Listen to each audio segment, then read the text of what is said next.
Yo, whoa, wait a second there, bro. How can you go through that? Little man. Welcome back to Pulse Tech News. Given the relentless and immutable forward progress of time, I am greatly honored that a person such as yourself, with impeccable taste, an unimpeachable reputation. Damn, we were done with it. Damn, we're already done with tech news today.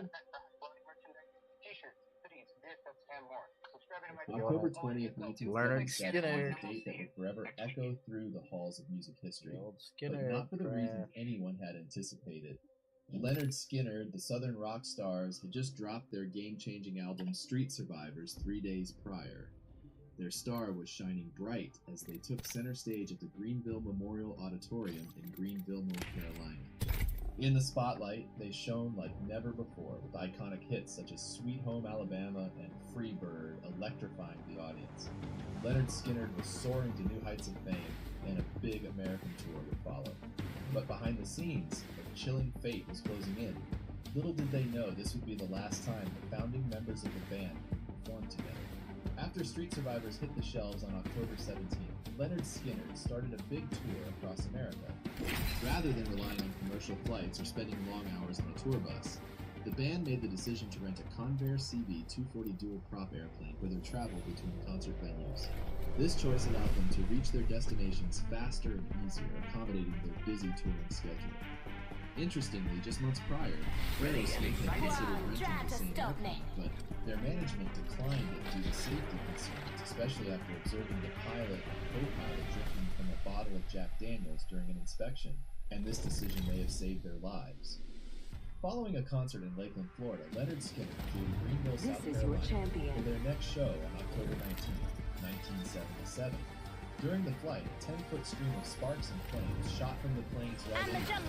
Some band members immediately raised concerns about the plane, even telling the lead singer, Ronnie Van Zant, that they would leave the tour unless the plane was repaired. Cassie, the backup vocalist and sister of guitarist Steve Gaines, was so scared of the plane that she would rather travel in the band's cramped equipment truck instead. But Van Zant convinced her to board the plane. Switching planes meant canceling tour dates, something Van Zant strongly opposed. This might be a good place to land. The band couldn't just abandon their loyal Southern fans. They had to board that plane once again. Little did they know the fate that awaited them. On October 20th, after an electrifying enough lambing around, we drop it. The battle happens quick. Be ready. At the time, You're dropping hot, brother. Guitarist Steve Gaines, Iron Jones, and Gary Rossington, the drummer Artemis Pyle, bassist Leonard Wilson, and keyboardist Billy Powell. In addition to these core members, the band was complemented by a trio of talented female backup singers, collectively known as the Hunkettes. This trio consisted of Leslie Hawkins, JoJo Billingsley, and Cassie Gaines. As they boarded the plane, Van Zant was heard saying to Cassie, "Your time is up," while he tried to reassure her. The band's next destination was Louisiana State University, where they were scheduled to perform the following night. The anticipation was high, and spirits were soaring as they took off. However, little did they know that this journey would take a tragic turn. On board of the plane were 26 passengers, including the band members, but only 20 would live to see another day. That night, the first stretch of the 700-mile flight to Baton Rouge was smooth sailing, but towards the end of their flight, the pilots made a startling realization. 30 seconds, The rings aircraft close. was running low on fuel, and disaster was lurking. Suddenly, the right engine stopped functioning. This was the same engine that caused problems on the previous flight, and in a desperate attempt to transfer fuel from the left engine to the right, the flight crew accidentally jettisoned the remainder of their fuel into the atmosphere. Panic set in as they realized they didn't have enough fuel to make it to their destination. Desperation took over. New kill leader, The eyes pilots out for. tried to change their course. They were aiming for the nearest airport, Macomb Pike Airport, just a few miles outside Macomb, Mississippi, but they soon faced a harsh reality. They didn't even have enough fuel to make it there. To make things even worse, at 10,000 feet and no fuel remaining, the left propeller also stopped working. The plane began to plummet, and this left them with no option but to attempt an emergency landing in an open field if they wanted any chance of surviving. I am down. Meanwhile, the passengers on board were completely unaware of the serious situation unfolding around them. Ronnie Van Zant was curled up with a pillow, sound asleep in the aisle at the back of the plane. He had been out partying the night before and You desperately left me? needed some rest. Other passengers were playing poker trying to pass the time. It all seemed like a typical flight until the drummer, Artemis Pyle, decided to visit the cockpit and check on the flight crew. The moment he entered the cabin, a visibly panicked pilot named Walter here's my birthday urgently present. instructed him to return to his seat and buckle up. The severity of the situation became very clear, and a feeling of anxiety quickly spread throughout the entire plane. Most passengers sat in stunned silence, closing their eyes and clenching their fists, while others prayed, hoping for a miracle. Guitarist Gary Rossington vividly remembered a chilling noise that sounded like hundreds of baseball bats hitting the outside of the plane as it began striking trees. They went past the intended landing area and were left with no choice but to crash into a swampy, wooded area. As they grazed the treetops for almost 1,000 feet, the noise got louder and louder until the plane came to a halt in a 3-foot-thick pine tree.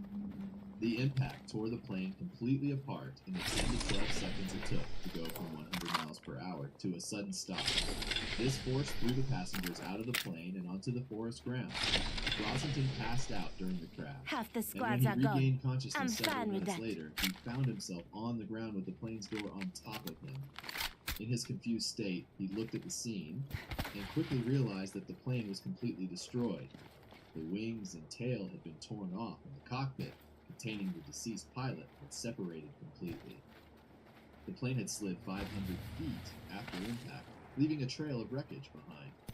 In a strange twist of fate, the absence of fuel, which was the initial cause of the crash, turned out to be a blessing in disguise.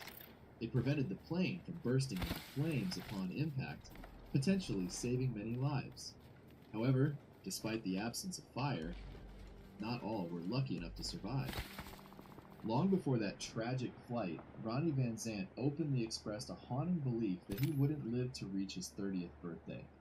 His father vividly remembered their conversations. He said to me many times, "Daddy, I'll never be 30 years old." I questioned him, "Why are you speaking this way? You won't make it to 30? And he'd always reply, "Daddy, that's my limit." His fellow band members were not immune to these unsettling predictions either. Drummer Artemis Pyle recalled a conversation they had in Tokyo, Japan. Ronnie told me that he would never live to see 30, and that he would go out with his boots on, in other words, on the road. I said, "Oh, Ronnie, don't talk like that," but the man knew his destiny. Even Ronnie's wife, Judy, had heard him speak of his looming fate so frequently that she couldn't dismiss it. She said, "When I heard that there had been a plane crash, I just knew Ronnie was one of the ones that didn't make it. He told me so many times that I realized that he really knew what he was talking about." And sadly, his premonition did indeed come true. 87 days before his 30th birthday, Ronnie Van Zant tragically lost his life in the devastating plane crash. He was violently thrown from his seat, hit his head against a compartment, and died immediately. However, the crash not only claimed the frontman Ronnie Van Zant, but also guitarist Steve Gaines, who died on impact. Backing vocalist Cassie Gaines, who was thrown from the plane and died shortly after. The band's road manager, Dean Kilpatrick, who was found dead in a swamp with the plane's two pilots, Walter McCreary and William Gregg. While the majority of survivors were seated towards the rear of the plane, no one escaped without serious injuries. Keyboardist Billy Powell suffered severe injuries, including a nose that was nearly torn off, and extensive facial and leg lacerations, nearly leading to fatal bleeding. Guitarist Gary Rossington broke both arms, both legs, both wrists, both ankles, and his pelvis. And drummer Artemis Pyle suffered multiple broken ribs through a challenging terrain of a swampy creek and a dark field to reach a nearby farmhouse for help. It was getting dark, and there was a flame detector overhead searching for survivors. But since there was no fire, there was nothing to see. Pyle persevered, crossing a barbed wire fence, sustaining puncture wounds in the process. But as he approached the farmhouse, a man emerged with a rifle. The man yelled, "Halt!" But Pyle was in shock and stumbled forward.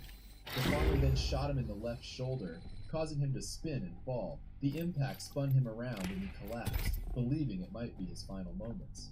Gasping for breath, he managed to utter the words, "Plane crash." The farmer quickly rushed to assist, apologizing for the misunderstanding. He carried Pyle into his house, where a group of curious farm children gathered. Emergency responders swiftly arrived at the scene, rushing everyone to various hospitals. A local volunteer firefighter notified the scene of the wreckage, mentioning that he stumbled over several victims who were still alive. At this chaotic moment, those whose lives were spared that day were not immediately informed of the tragic fatalities. Gary Rossington, for instance, remained unaware of Sam's tragic passing for several days, only learning of it when his mother delivered the heartbreaking news. In the aftermath of the incident, the National Transportation Safety Board determined that the probable cause of this accident was fuel exhaustion and total loss of power from both engines due to crew inattention to fuel supply. Contributing to the fuel exhaustion were inadequate flight planning and an engine malfunction of undetermined nature in the right engine, which resulted in higher than normal fuel consumption. However, the NTSB clarified that the engine malfunction itself most likely wasn't that big a deal. Although examination of the engine and its components did not identify the exact discrepancy, the safety board believes that the discrepancy was of a general nature, such as an ignition or induction problem, and was not a major mechanical failure. Ultimately, the crash was attributed to crew inattention to fuel supply, according to the NTSB's final determination. Sadly, the band's tragic history didn't end there. In 1986, a devastating car accident left founding member and guitarist Alex Turner. We're out here for a level to get. At least I am. On January 23rd, 1990, with chronic pneumonia, a complication of the paralysis. The band's bassist on the time of the crash, Leon Wilkson, was found dead in his hotel room on July 27, 2001. His passing was attributed to emphysema, chronic This is your liver disease, champion. adding to the band's list of losses. In 2009, keyboardist Billy Powell passed away after a heart attack. I'm The the jump original master. Leonard Follow Skinner me. reached its conclusion when Gary Rossington, the last remaining original member, sadly passed away on March 5th, 2020. I will guide us to victory The below. cause of his death was not disclosed. However, he had a history of heart disease. With over 60 albums produced, which have sold over 30 million copies I'm the jump worldwide, master. No rock and straying roll now. legends GG. Leonard Skinner remain music icons that appeal to all generations. If you found this video informative or thought-provoking, please Let's give it a land here. thumbs up and subscribe Get to the ready. channel to stay Moving up. updated on future stories.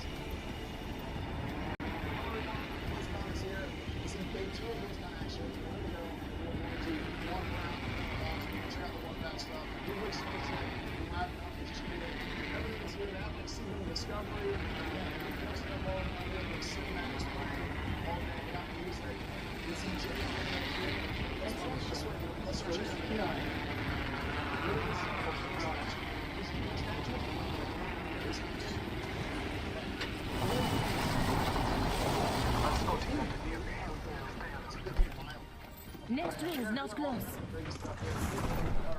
This is like the place. This Marking our is the surroundings. place where like this spot is basically like a Check it. Got some materials for us. This reminds me of this place. Enemy nearby. In Moreau's room. We got the dining area. We'll just sit here. The ring is distant. Time is short. They're watching like schematics and stuff of playing all day. And also, I think we stream some of the stuff. Like they like that if you look all. Got some materials here. We stream some stuff. We should put it. So they got everything. I think on this side they have all the different retail stuff set up. People can go and they can demo and video retail. I have gathered materials. 2 stuff. I'm pretty sure. And then of course, my area. Classic stuff. Bless me with sight. So, yeah, we got classic stuff. Hey, how's it going? What's up, dude? Hey. Somewhere else. Oh, look, they got the big sword. Yeah, usually all the way over there, taking pictures. But yeah, this sword, man. Don't get to fighting again. But can't help with the glowing veins. Pass me that sugar. Actually amazing. Yeah, they like that sword. The sword, that sword. But, Scanning the area. let's, we'll move through this way. But man, Extra supplies over here. there's actually nothing like it, dude. There's actually nothing like it at all. The spectacle is insane. But I wonder how they do this. Use projectors? Yeah, oh, it's a projector. Yeah, it's a projector on this side, but it's so Marking our bright. surroundings. Yeah, it's Go and check it. Got some materials for us. yeah, we didn't really get to walk the floor at all. Care package coming down. Helpful if you need gear or a top up. the events that I was doing, like I actually streamed, I got to play Season of Discovery yesterday with some of the devs, which is great. And then I was on the panel too, excuse me. Looks like some people have been there. Scanning the area. I saw I stood here earlier. They got a big crowd. Big old crowd here. Is this the Calling in a lifeline package. The classic demo area. Oh, they got demo surveys and people, like, did you play that? Really forest, very good. There's a pallet. There used to be a 100 pallet. I love that whole bit of Dorkhan, Dwarf, Shaman, Rogue, Blood Elf. That whole bit of different quests. It's sick. Dude, you guys look incredible. How long did it take to do this? A trail to Are you guys doing the contest later? Let us catch them on Nice. there. Well, good luck. You guys look incredible. Oh yeah, you guys. But this is all the classic demo stations. I wonder if I can just cut through. I wanna like jump over. Here, chat. Let's do this. I wanna jump over, and I just wanna go talk to people. Scanning the area. Let's see what people say. Hey, how's it going? How are you? Can I jump through and just talk to people who are playing? Okay, cool. There was a battle here. Yeah, dude, Blizzard has been, Someone traveled through here. Yeah, Blizzard has been, just, like, progressively more and more, like, willing to work with converters and stuff, which is cool to see, because, I mean, you see it happening with a lot of the other Sentinel over here. Interesting weapon. devs, it's good for everybody to put together and give people access to stuff, and, like, they get so much that they do that, so. Energy That's ammo cool. here. It opens it over more Energy people. ammo here. How's it going, dude? How are you? Marking our surroundings. I'm good, I'm right here. Yeah, it's been sick, so. I was like, it was disgusting. I was doing like double air rates. Yeah, it was great. I wanted to go through, and I said I can cut through, and I was just gonna talk to people in line, and if they're not in line with playing, I want to just ask them to what I mean. I'm not even pointing, I showed them the world. Level Yeah, 3. what'd you guys think? It was good? Sick. Okay, cool. I got people right on me. Yeah, it's good. Oh, I always do. I think it's interesting that this with DFD. I actually would have liked to see them do it with another dungeon personally. Because I was thinking DFD is a wet one before. An airstrike. Taking shots here.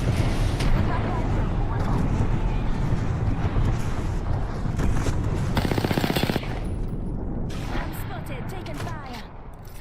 Just giving my shields a recharge. Hostile spot. We're getting hit from the side. Listen up, got another squad coming in. All fathers give me sight. Flying jammer. Fire at me. Rotor shield. Recharging my shield. Minus one opponent. Mid-maxing on the muscle.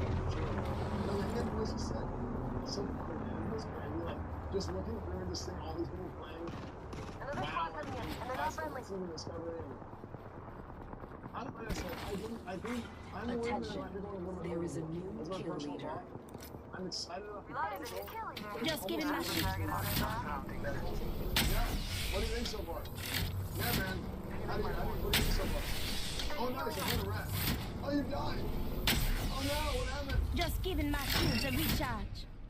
The camera died, too. Yeah, my bad. I cursed you. Yeah, I did earlier. I put a video on my Next ring's not close. It's okay. I killed an opponent. It's I think they need to tweak it a little bit. I was like overpowered. I was doing double like yeah. Replicator on its way. Yeah, of course, dude, I'll be fine. Champion unleashed. You must want a cup of tea. It didn't make- Healing. I'm like a curse. I think but Reloaded. basically all but have said this is like Calling in a lifeline package. Hey, what's going on? What's up, guys? Yeah, Healing. it's all by the classic I think we're playing Care package over. Need loot. Running here. Putting up the heat shield. to be like, hey, Deploying a heat let's throw everything in the wall, see what happens. Okay, you throw everything in the wall, see what happens, and then Healing my from there, wounds. okay, people like this, they don't like this, they like that, they don't like that. Maybe Health draw. If you need. just a little bit. Rings closing in one. Like, I think the root system can be cool, but I think it Marking might our be too surroundings. much. It needs Trust to in be the over. All Father. In the second part, Bring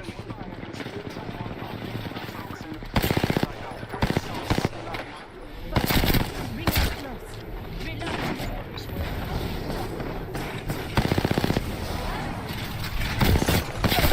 Reload. Enemy down.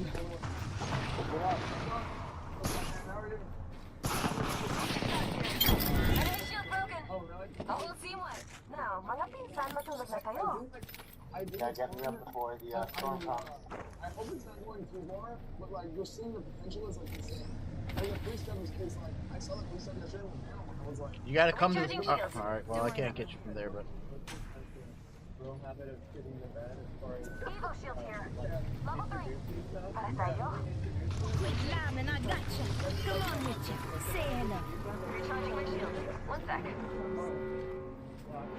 Rings moving. Healing.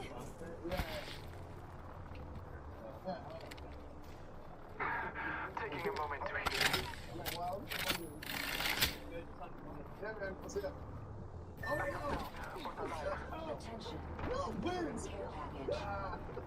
What? Hit Care so package hard. coming down. Help for new gear or You top hit up. so hard. You guys look great. I love the color on top. Yeah. Oh yeah. Look at this statue. The spectacle of this color is just absolutely incredible. It's literally the same. Okay. So we're just on the one lap pattern. So this cool, this whole hall, like we said earlier, they have one lap stuff everywhere. Right? One lap stuff is everywhere. You have the statues, you have the demo stations for retail, for classic, you have the streaming stations, and on this side, you have the panel, right? New kill leader. Go on, watch out. Is Hearthstone. This is the Hearthstone. There's more Hearthstone, which I got too. But Hearthstone is here, we gotta find a way in. I mean, I should love Hearthstone. It's cool. So, yeah, this is basically like the Hearthstone area. But it's, I think, one of the coolest areas in, like, in all of Blizzard. The last couple of times I came through, years ago, 4 or 5 years ago, I just feel like this is like an upgraded League Goblin set. They got the Hearthstone, like the Batman stuff, it's just announced. With these nice wooden benches, like it's like a real camping style.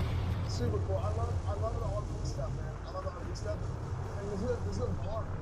That's the squad list. Set up there. They have food too. I think they have food. They have popcorn. Tables, no way. Tables are shit. I love tables, man. Tables are badass, dude. Look at this. Holy shit. That's cool. I'll do it again. I'll do it again. Watch. Ready? Ready? I'm healing up. Dude, the finest rangers, they were red earlier, and they changed their life to green, so they were aggro. That's hilarious. That's so funny. Shield battery here. Dude, look at this fire. This is a real fire. Wait, this is crazy. Here's your birthday present. We got the bison. Oi, evac tower here. Evo shield here. Level 3.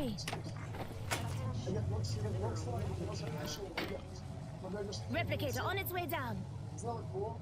Can you graph that, dude? It's not Jim120 says, crap. Turn on your notifications. 45 seconds. Rings just up ahead. Set another Craft him, and then respawn I'll pick him up here. But you gotta hurry. And there's an add-on, there's an extension, estimated updates. YouTube, Instagram, Discord, Reddit, everything's up. Enemy. Getting close to 30. Nearly there though. These are cool. Good quality. What do you think these trees are made of? I grabbed our teammate's banner. I'll see them soon.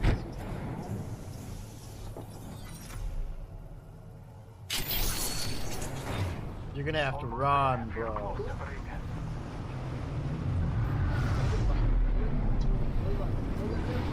Come back to me if you can.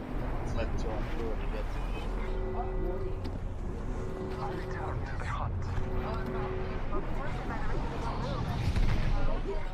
Care package on its way.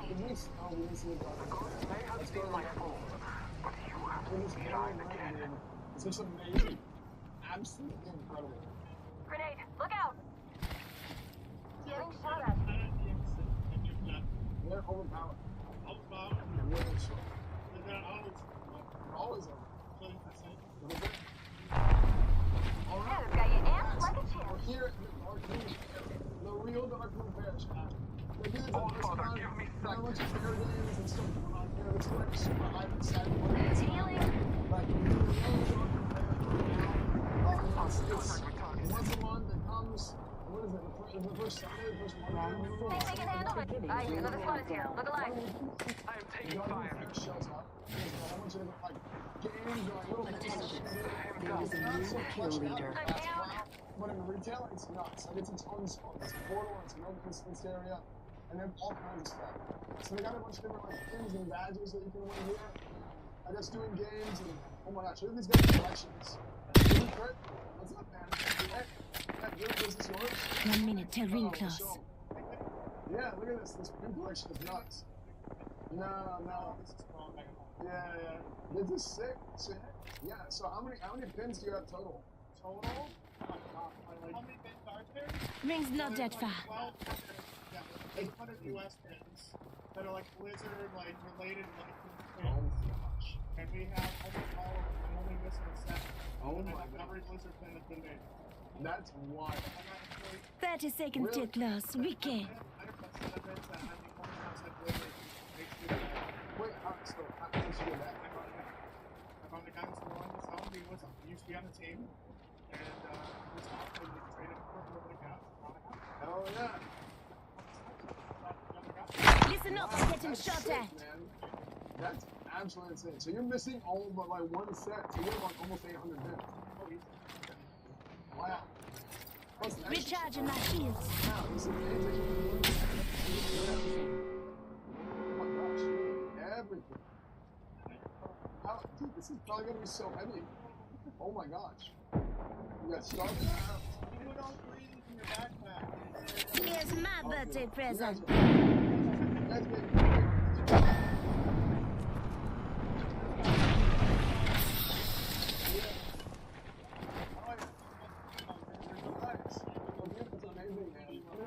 That's one of the things about BlizzCon is like the community aspect of it is just like it's people talking about everything on the board. Watch me up, though. There's this community things that happen over time like this.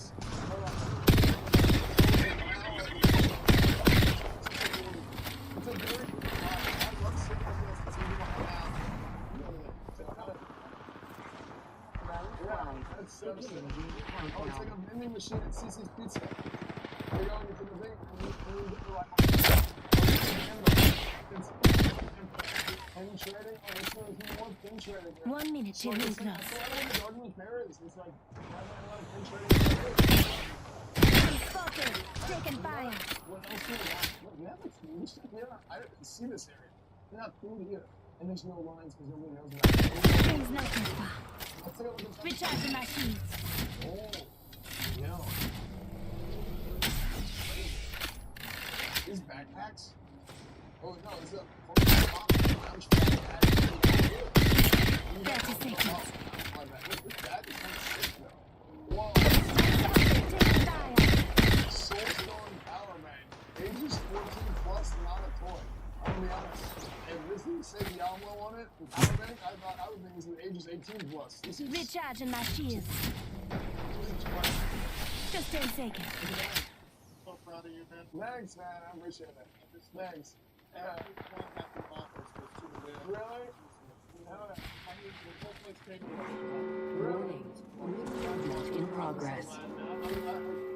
How old am I? I'm like so proud of it. Chat, this is Kyrax. What's your exact height? It's so proud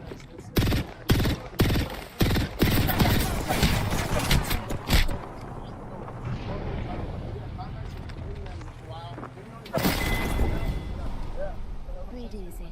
You lost this one. Yeah. I know, right? Marking level 5 shield over there. Tumbling with one more. Yeah.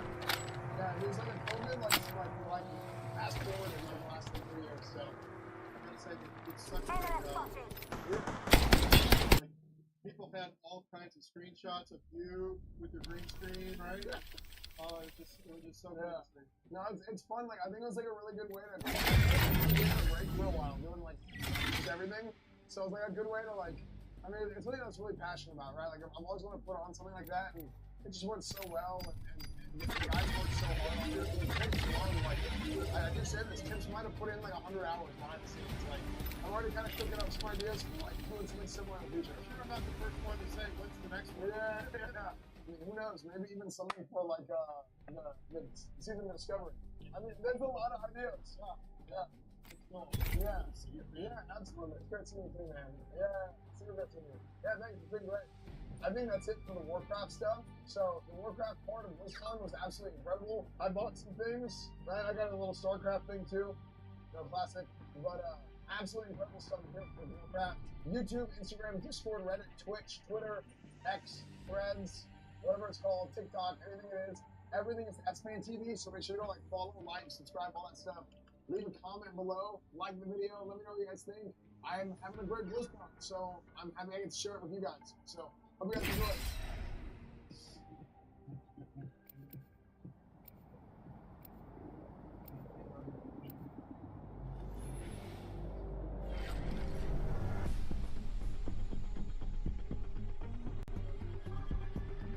I'm just here for a laugh or two. Anyone got a laugh?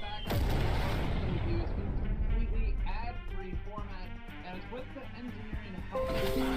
Stemmed up and ready to burn. Some certain janitorial things were needed in Gamer's Day. In 2008, working from this If you're with me, I'm with you. bedroom, I originally launched this website, but now it looks like this, and it's really easy to find things and fast. Thanks, Wendell. This is your champion. Thanks, Steve. The website from 2008 until today has had a few makeovers, but not much change. That it was extremely slow and extremely cumbersome to use in the back end, and it broke a lot. The new website loads at stupid fast, and it makes it really easy to see our reviews in full depth along with the video. We have image comparison tools for in-depth graphic settings, analysis pieces. We have detailed photo guides for cooler installation and seeing every angle of the product not the video. We have tons of charts, and for those of you who just want to read or just want long-term references that are way easier to find and search for after the video goes live, this has what you want. Each review is also only one single page, but there's one thing. The view, eh? Let's rock and roll. That way, fellas. Move your butts. Sí, por favor.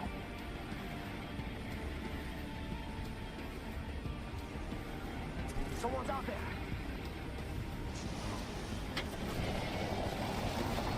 An enemy landed near me. Watch yourself. Round one. Beginning the countdown. Attention. You're gonna have to move it light to infinite drink. First blood. Or someone's being a rascal. Listen up. The ring be closing in 1 minute. Strength, I'm down. I'm here. Don't need to carry more bandages around you, huh, Walter? Got it.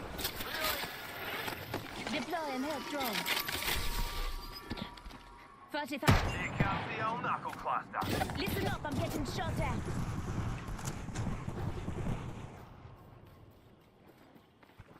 Got some extra supplies. Recharging my shields.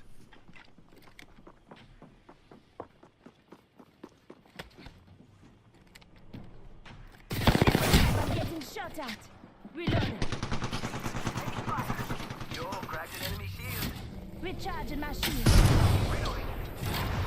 Knuckle cluster.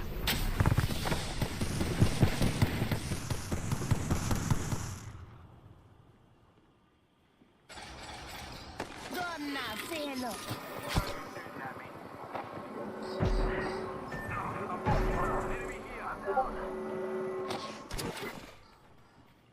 Amigos, let's go here. Listen up. I'm getting shot at. No trouble here.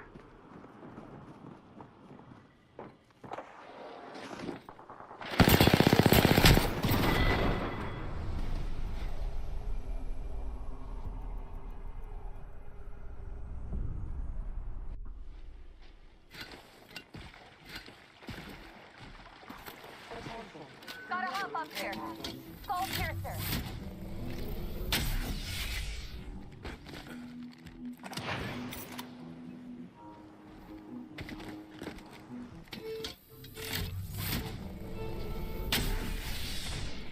This is the Leica Q3, the third third generation version of Leica's Q series of cameras, which in my opinion is one of the most unique lineups of cameras they have ever made. The question I want to answer today is what makes this $6,000 USD point and shoot camera so special, and how is it that despite the price tag, it's been sold out for months?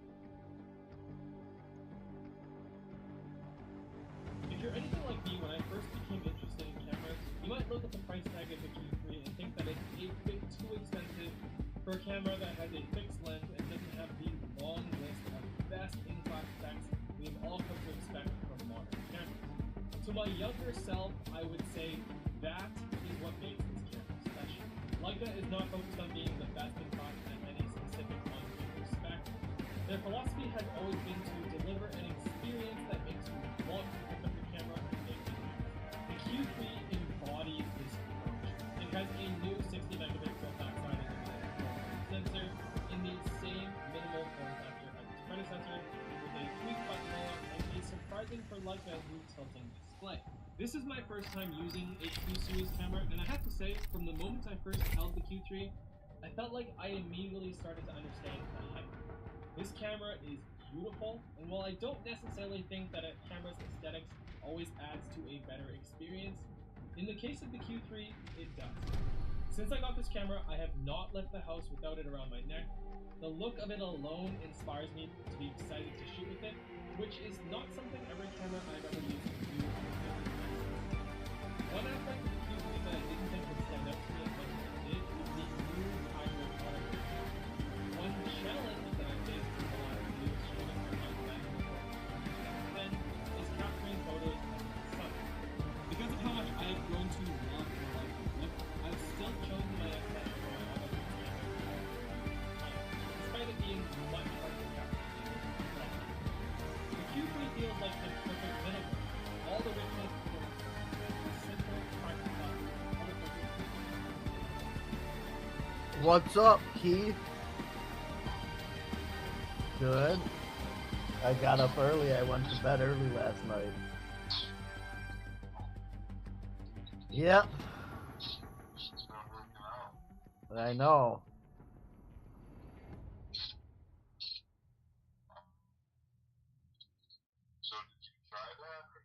Well, no, like, so if I sign in, I have an account that I guess I had an account that expired in 2020, but like it knows that I don't have a membership, and there's no way to add like someone else's membership number to it. And then if I sign out, the only way to like check out is to either check out as a guest, which you don't have a membership for, or to sign into some other member's account.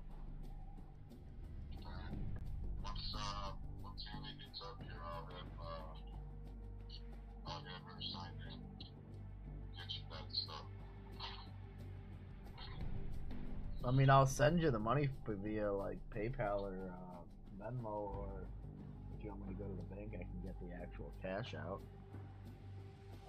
You're not gonna get me to work. I'm gonna have to go to the store. I don't know how to. Well, you can't go to the store. That's the thing, is it's only available online. Yeah, that's what I was saying. So like, I may just get a membership and fuck it, and then have an excuse to go there. It's up to you. I can do a little bit. You already go ahead and sign in and figure it out. I just want to make sure I get you the right thing. That's my downside around mine. So. Yep. I mean, I'll just get a membership at some point here.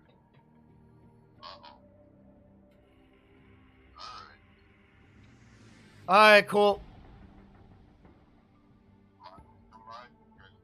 No, he never came by. I don't have my drum set up anyways, but no, he didn't come by, but he may be coming by today, but who knows.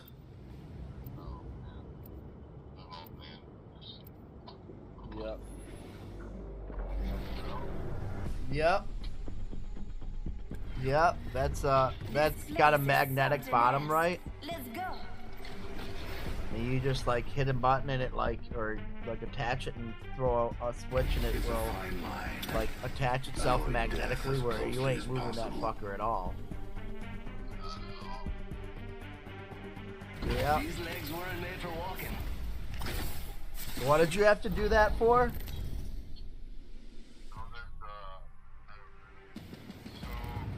is your champion. You make contact, you better finish the job.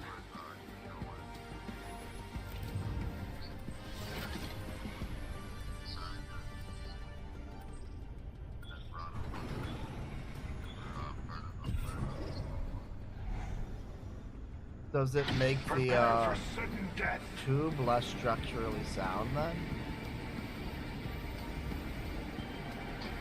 Does it make the tube that you drilled out less structurally sound?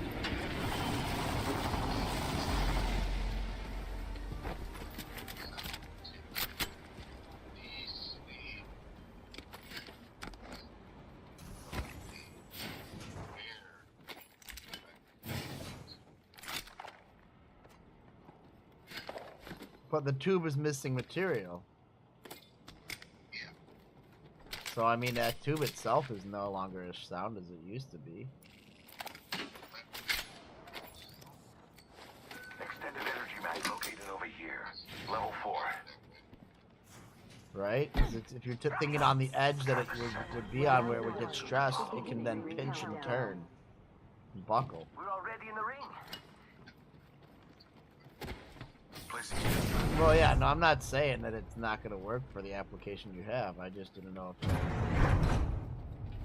was something you thought about when you drilled through it.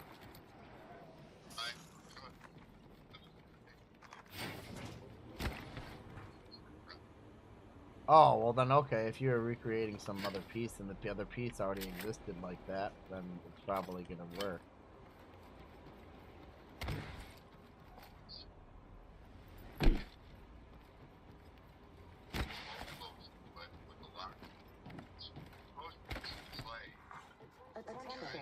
First blood. The battle happens quick. Be ready.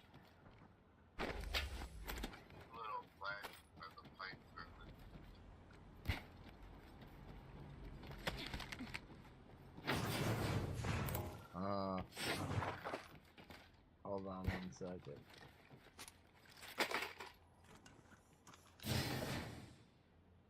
Must go faster. Warning. Movement in progress. The green what? We are inside. The trap is set. Data soon to follow. Yeah. That's the tube I put in. And then, see, that's the bolt. That's a pivot point. And all the way to that end, you'll see, like, hit the engine. With a little, like, round sticking up on the top. Yeah. Must go faster. Attention. Delivering care package. Those care packages likely Yep, shift I the got delta it. in our favor. So, yeah.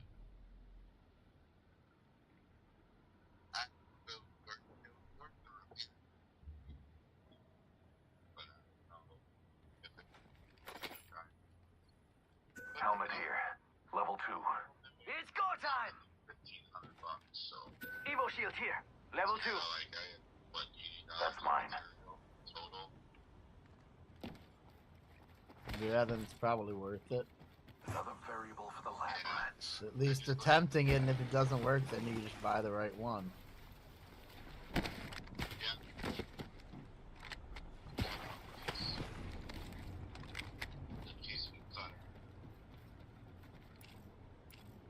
It's go time!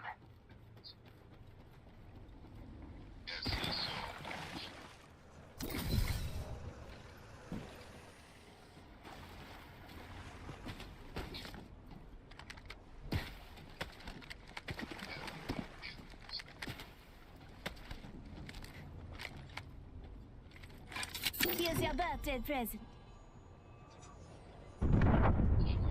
Placing gas trap. Trap set. And waiting. Backpack here. Level 2. Dibs. Yeah, I see that. The cut through. I was like, that's oblong shaped, it looks like. Adding another gas trap. Must go faster! Yeah.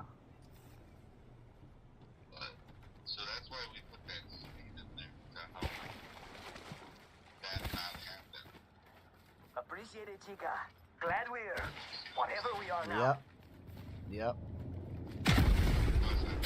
You mean you think the sleeve is gonna keep it from warping the shape? Does the sleeve have a rubber side or something, a bushing on the other side of it? I mean, the sleeve is still going to be knocking into the hole. That sector over there. Yeah, we went I hear ya. Faster. Guy grinded out. The sleeve, and there's a tight fit, and then we ground down this side. 45s. And then ground and welded in. And deploying a variable. Well, then you probably engineered it strong enough to where it's going to work. But the reason that they probably didn't do it that way originally was because it costs more for them to have to manufacture a ton of them that way.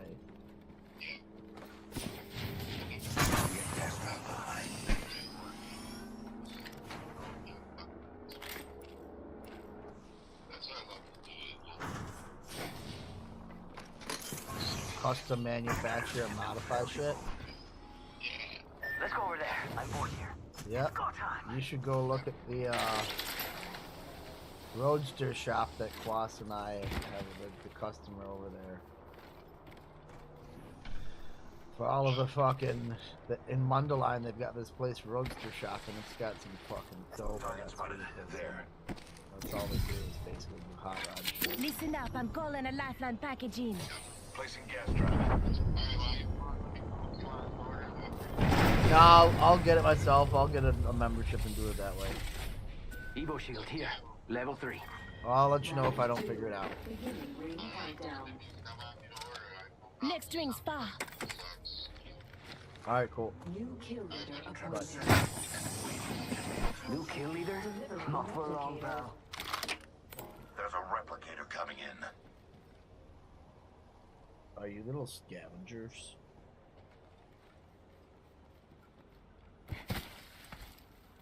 It's go time! How are you losing health?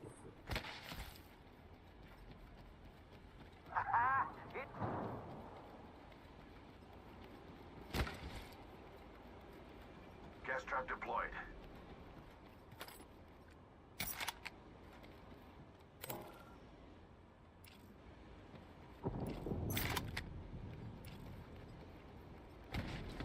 Adding another gas trap. Shake a leg. We've only got a minute, and the ring's right there.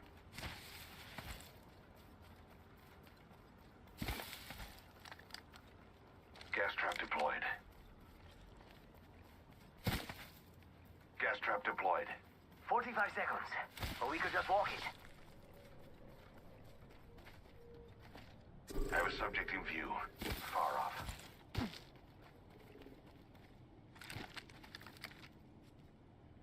Not far from the ring, half a minute.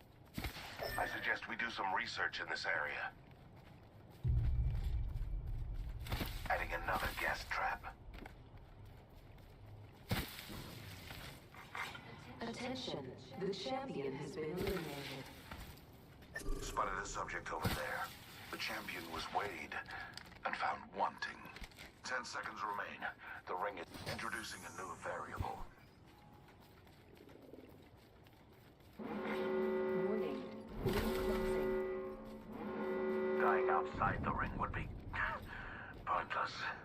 Ultimate's ready to go.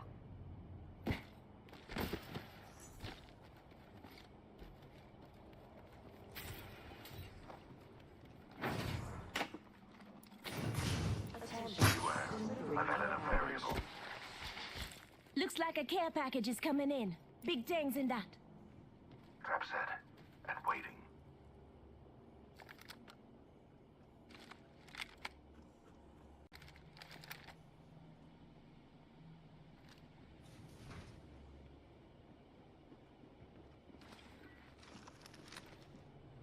Gotta hop up here. Hammer point.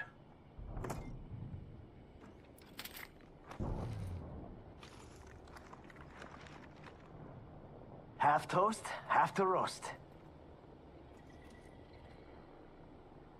Didn't you say you saw someone out there?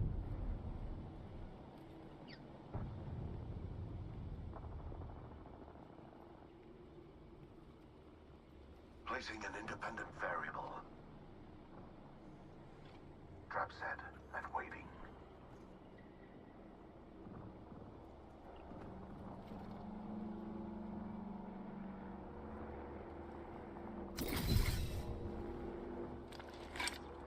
Listen up, I'm calling a lifeline package in.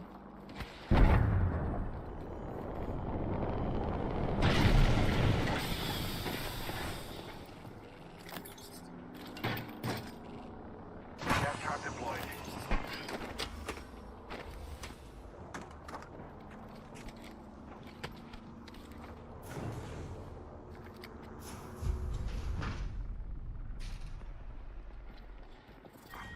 Round 3. Beginning ring countdown. Mira, we should check that out. Care package over there. Let's get on that. Got my eyes this way. Oh, no. There's another squad. Oh, I'm down. Oh, I actually got hit. Independent variable added. Reloading. Replicator being delivered. Breathe it in. I need help. Holy Breath says, My vision is MB. clear. Taking fire. Get the fuck out of there if you can. Pity.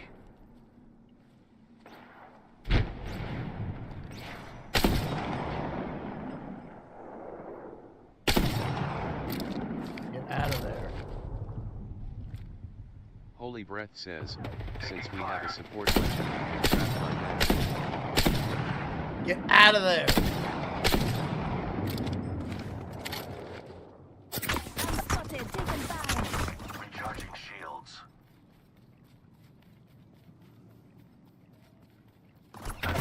Medical aid.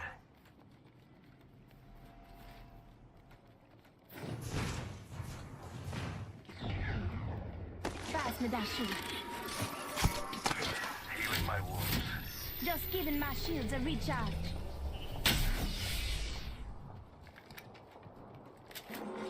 Warning. Reprocessing. Attention.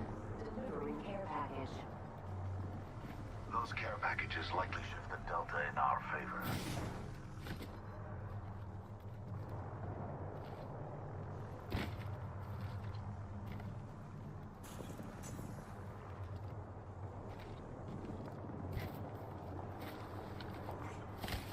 Beware. I've added a variable. New kill leader. Eyes out for him. Deploying health drone. New kill leader. Go on, watch out.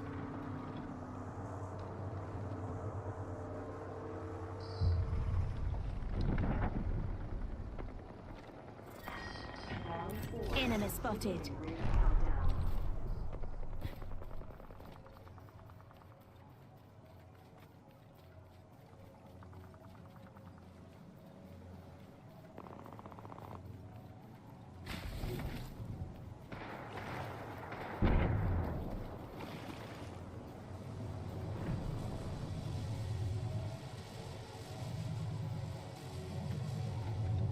1 minute. Rings nearby.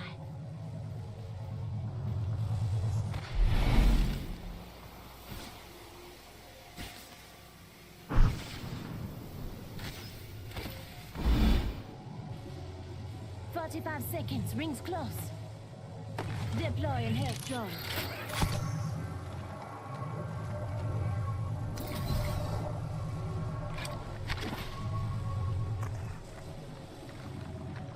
Come and get your birthday present.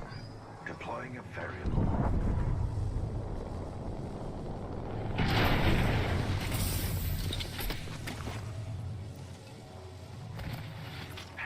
Getting shot at. Placing gas trap. We are close to the ring. 10 seconds. Placing an independent variable.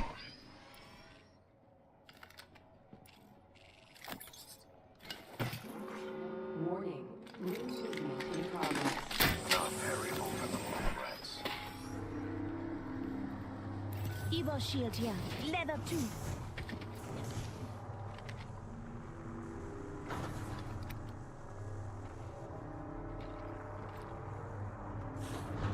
Independent variable added.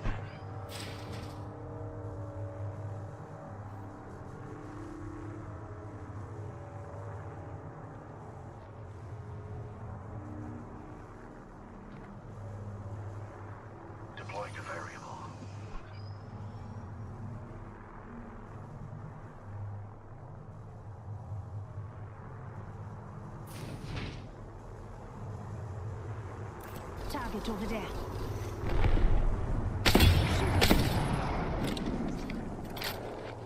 Arcstar delivered.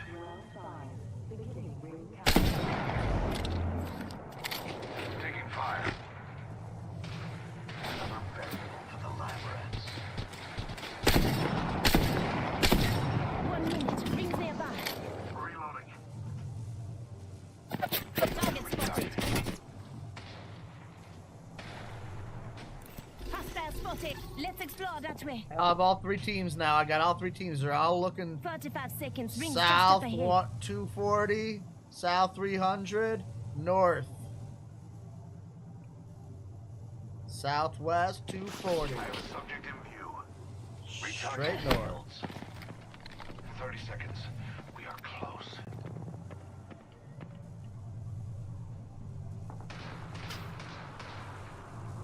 Recharging shields. Shooting.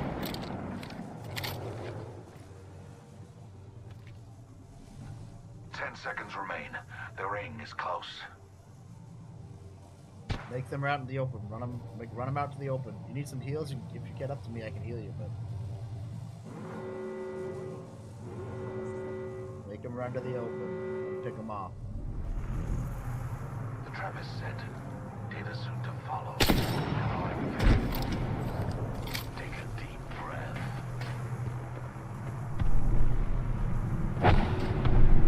Tossing thermite.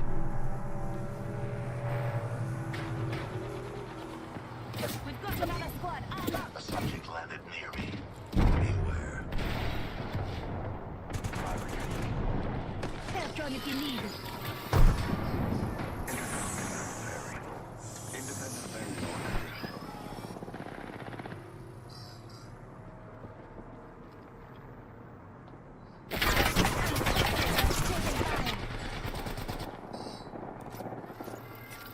Recharging my shields.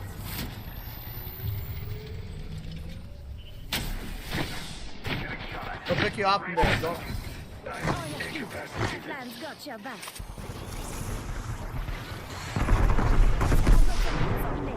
My vision is clear. Recharging shields. The ring's close. 45 seconds. Here's your birthday present. That'll give us some correction to left.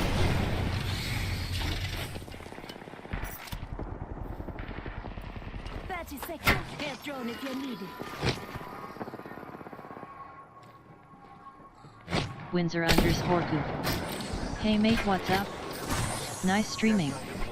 I love the way you engage with your audience and how you make streaming look so interesting. I have some ideas on how you can get active live chatter and grow your channel. Can I share them with you? My Discord username is Tommy_T122. No, you're not unique.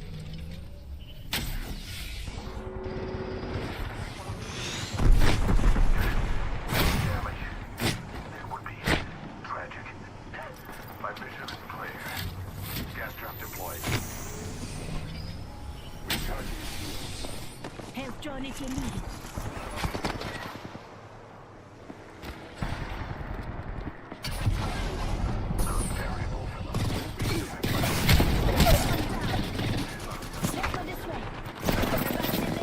Sorry, I didn't know where the fuck they were. That's what you get for stealing the Paradise Lounge's bathroom key. Oof. Wow, okay, I gotta go.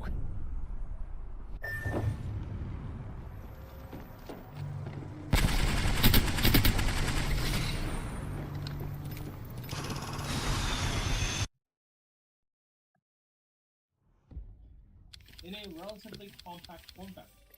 Reflecting on the overall performance of the autofocus, it was a bit of a mixed bag.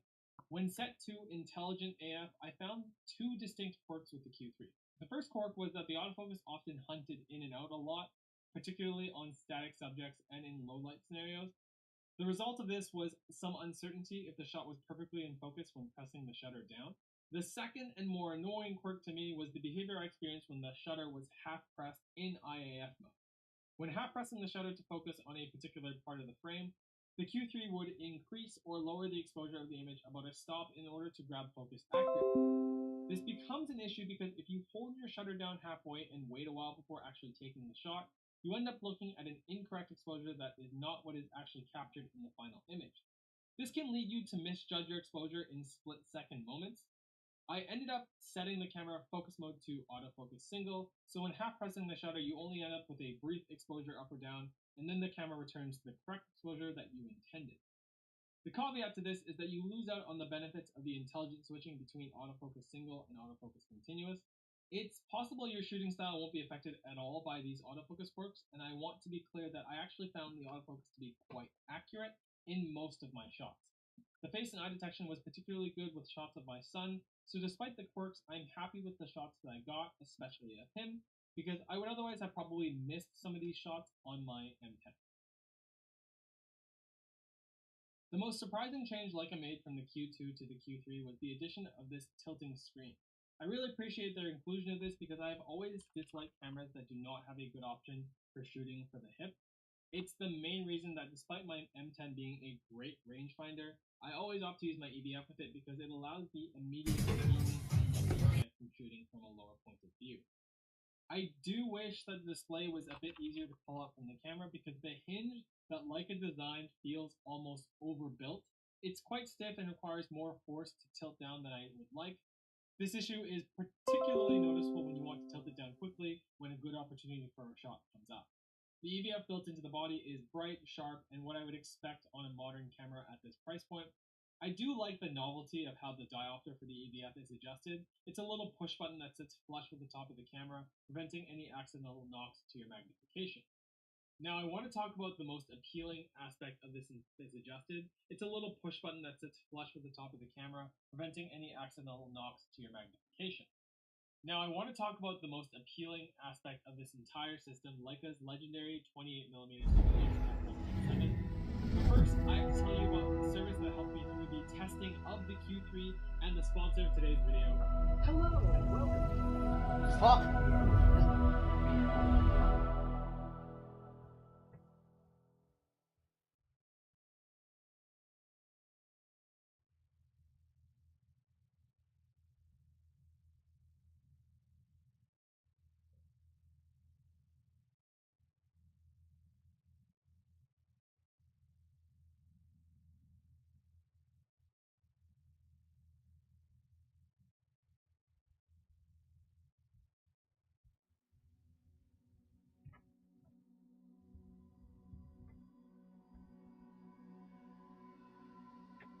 Hello!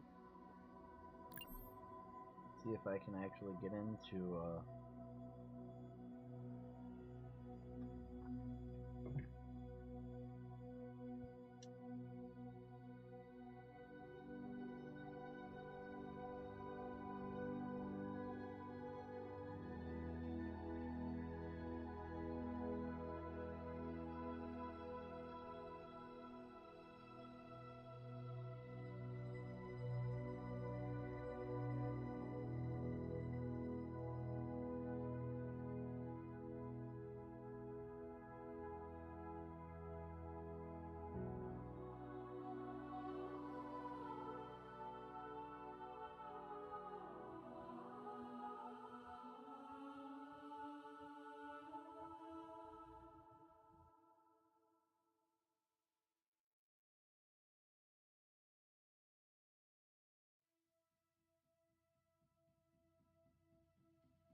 Effort November, a series of videos for the month of November in which no effort is made.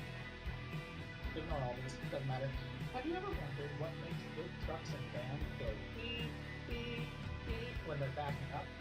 Well, it's one of these. This is a reversal, also known as a backup alarm, but not backup as in reserve, but reverse. And the way it works is really clever. Inside this enclosure is a small studio apartment in which lives a tiny little man named Glorious. His next-door neighbor curses like a sailor whenever a vehicle is backing up, and Glorious is tasked with hitting a bleep button so innocent ears around aren't offended. It's a pretty simple concept. Much like a sliding door, that intro is unhinged. This is, though, a pretty simple device. It's just a weather-resistant loudspeaker hooked up to some sort of circuit that will make it go beep beep when you run DC power through it. Why don't I run some DC power through this so we can observe what it does? For this next trick, I shall need to buy hearing protection.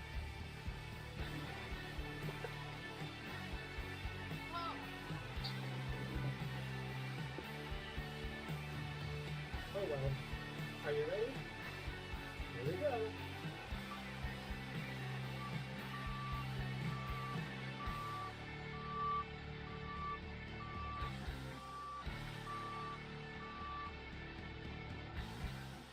I mean, the point is to get your attention, but I think we can all agree these things are kind of obnoxious. But they are undeniably a pretty solid idea with good intentions, and wouldn't you know it, these are changing. They're getting better, much less obnoxious, and are starting to end up in all sorts of places you might not expect. But before we get to the newfangled future, let's talk a little bit more about the old-fangled kind. These aren't exclusively used in automotive applications. Plenty of heavy equipment is fitted with one of these bleepers to warn those around it that it's in motion. In that case, it might be called a vehicle motion alarm. But for the purposes of this video, I'm going to stick to trucks and vans and other such road vehicles, because unless you hang around construction sites like some sort of practical engineer, that's where you're more likely to hear them.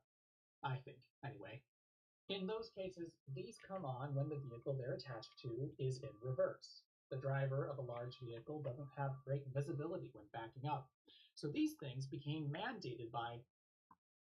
Hold on a minute. It's an OSHA thing? And here I thought it was a NHTSA thing. Learn something new every day.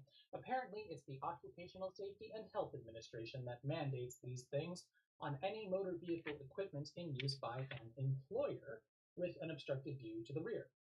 That suggests, here in the US anyway, the only reason these exist is to protect workers on a job site, and the general public is just kind of sort of getting some free help from them because company vehicles technically encounter job sites back at the warehouse or whatever. Huh. By the way, can't believe they let NHTSA get away with making that a spoken acronym. Sounds like a sneeze. Anyway, installing one of these on a road...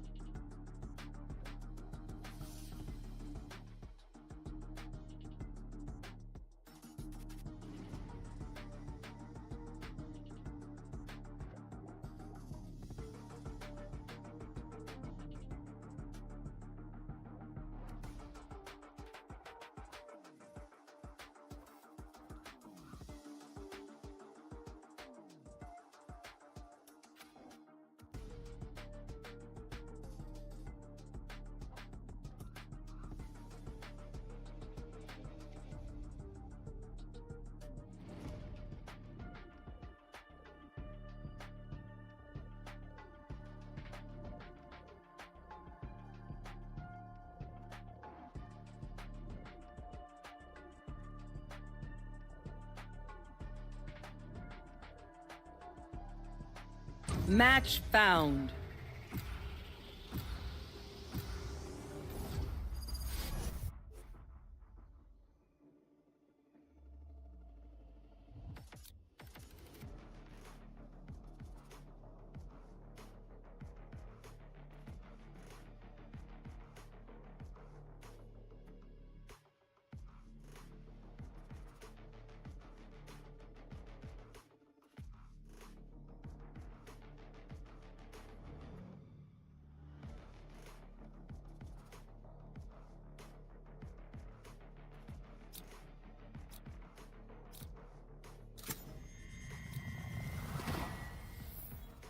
They have no idea how heartless I am.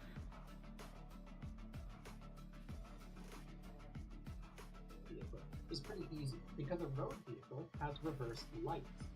Just tap into the power for those, give the alarm a good ground, and you're done. The alarm will automatically start beeping when you shift that vehicle into reverse. Wondering what I mean by a good ground? Well, in case you didn't know, wiring things in vehicles is very weird. You usually only need one wire because the entire metal body of the car is connected to one side of the battery, almost always the negative terminal, but not always, because you didn't used to know any better. Anyway, why don't I show you? This here is an automotive test light. It's a light bulb inside of a stick with one of its power leads running to this clippy thing, and the other attached to the pokey bit at the end. If I hook each end of this thing up to an appropriate power supply, you'll see that the lamp lights. In a car, if I clip this thing to the positive terminal of the battery, it will light up whenever I poke any metal part of the car with the pokey bit. That happens because the whole vehicle is a wire back to the other side of the battery. In the case of the backup alarm, this metal piece on its attachment bracket is bonded to its negative power terminal. That way, so long as you're bolting it to a metal part of the car, that bolt will provide a ground connection, and a single wire with reverse light to its positive terminal will make it work. But how exactly does it work? It's got to have some sort of circuitry in there to make the loudspeaker vibrate and make sound. It could be just like a 555 timer chip acting as an oscillator, and with some capacitors and maybe a transistor and junk, you could probably just chop the 12 volts DC up and drive the loudspeaker quasi-directly. Do that through a thermal switch like a turn signal to make it beep instantly. Well, there you go. Or maybe add another 555 timer, which is fancy. But these days, I mean, there could be a whole microcontroller.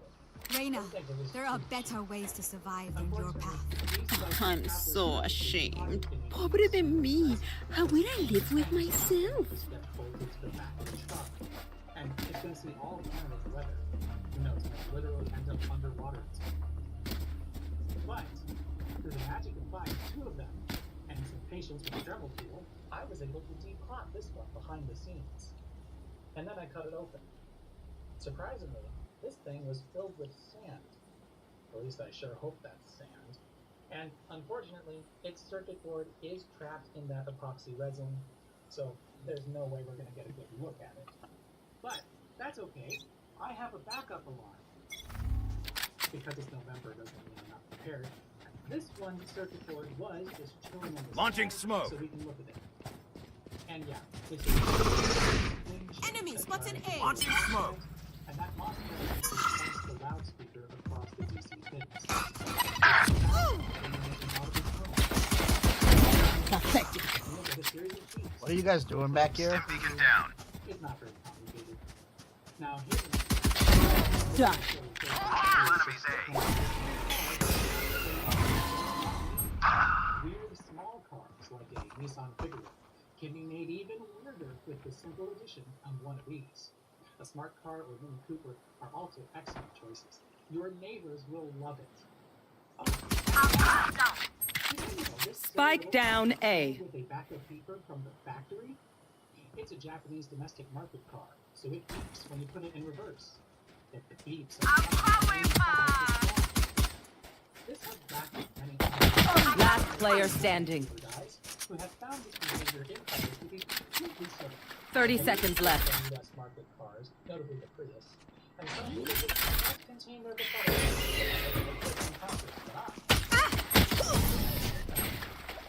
I've been so fortunate to be stuck behind someone in a drive-thru or at a red light. Reina, just stay in your lane, Jawa girl. Previously made an adjustment maneuver for some unknown reason, which involved shifting the car into reverse. And when they had finished with their adjustment maneuver, they left their car in reverse. So they're just sitting there in front of me with their foot on the brake and in reverse. So I, for one, would actually appreciate every car with an automatic transmission at least having a beeper for its driver to make it bloody obvious the car is going to go backwards when you let off the brake. That's an abnormal condition for any car to exist, and it's important to know. So, I think having a beeper for the driver Time to hunt. Although you might find it kind of over the top.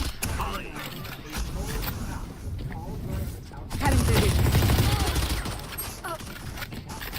Enemy spotted B. Adios.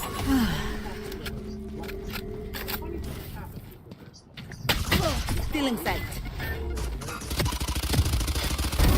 Ay, corazón. My old friend.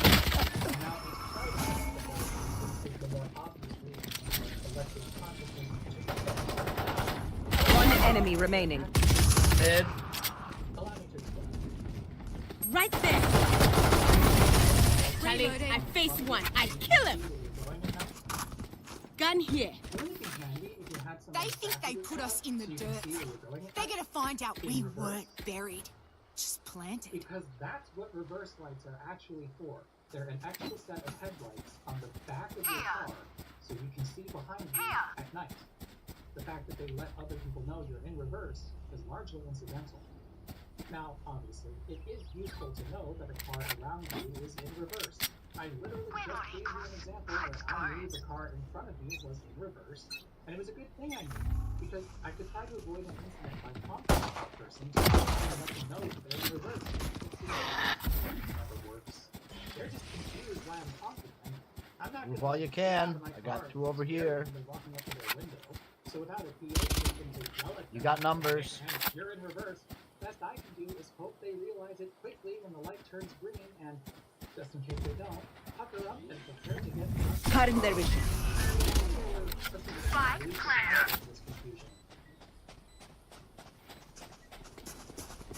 Anyway, since they're effectively useless,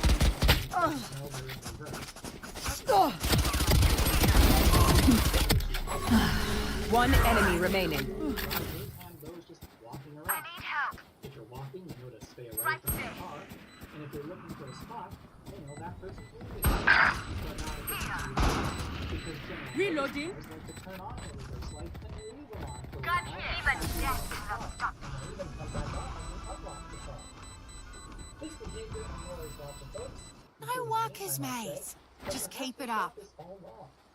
Consider this. Maybe the driver of that car lives out in the country somewhere, and there's no lighting at all where they park their car.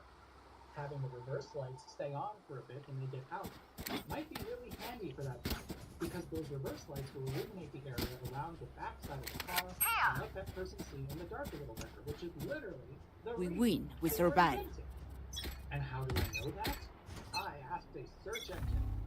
The concept of reversing lights was invented in 1920 by an ex-Ford engineer named Child Wills. Story goes, he had a bad habit of fire hydrants at night. Still in sight. But if there was a source of illumination on the back of the car, he could. And he made that light come on. Fully smoked. Spike down B. Reverse lights wouldn't become common until the 1960s, and they weren't mandated until 1968. But even then, their purpose was to let the see better. There. Back up. But I also recognize You're nothing. that's what they're supposed to be used for. Just because it was envisioned with illumination first and not as a warning, doesn't mean it isn't useful as a warning. To which I say, One enemy remaining. certified in law. Don't worry. Your life won't go to waste. If they truly are supposed to be a If you warning must to fall, others that then the car fall is in near me. reverse, they're a pretty crappy warning. They Gun don't here. flash to get your attention. So if you don't notice them coming on, you could very well miss them. Lots of cars put them in really weird places that you're not likely to see. And when I say them, I might mean it. Just look at the back of the old Scion XB. It turns out that cars are only required to have a single I got reverse yous, sensor. okay? And the designers thought they'd stick it off to the side to cash in on that asymmetry trend. You've started or something like that? If you're Many placing enemies this B. model on the wrong side, I'll catch. therefore you'll have no warning that it's in reverse. The Scion XB is by Finished. there's a weird fog light placed a single fog light on one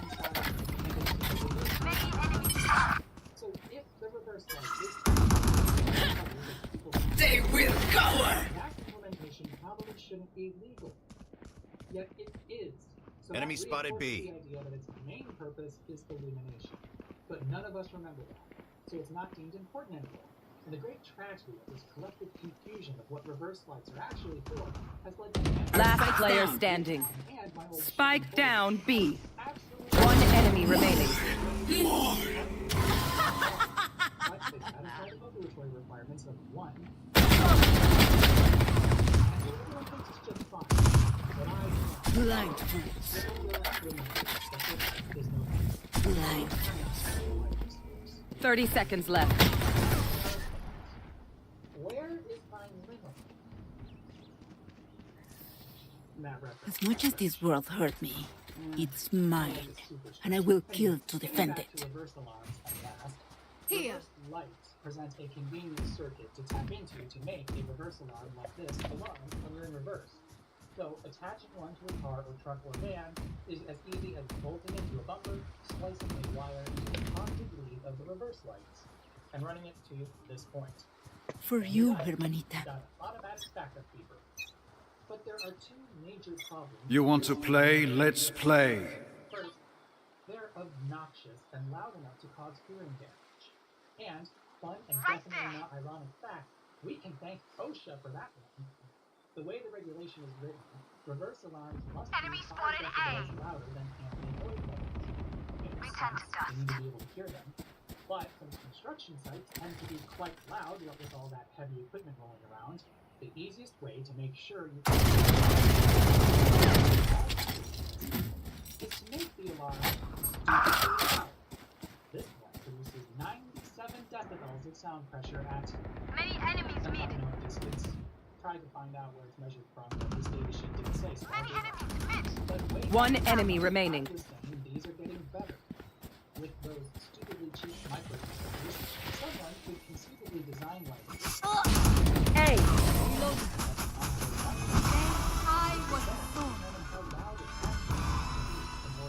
Mad love, Sage.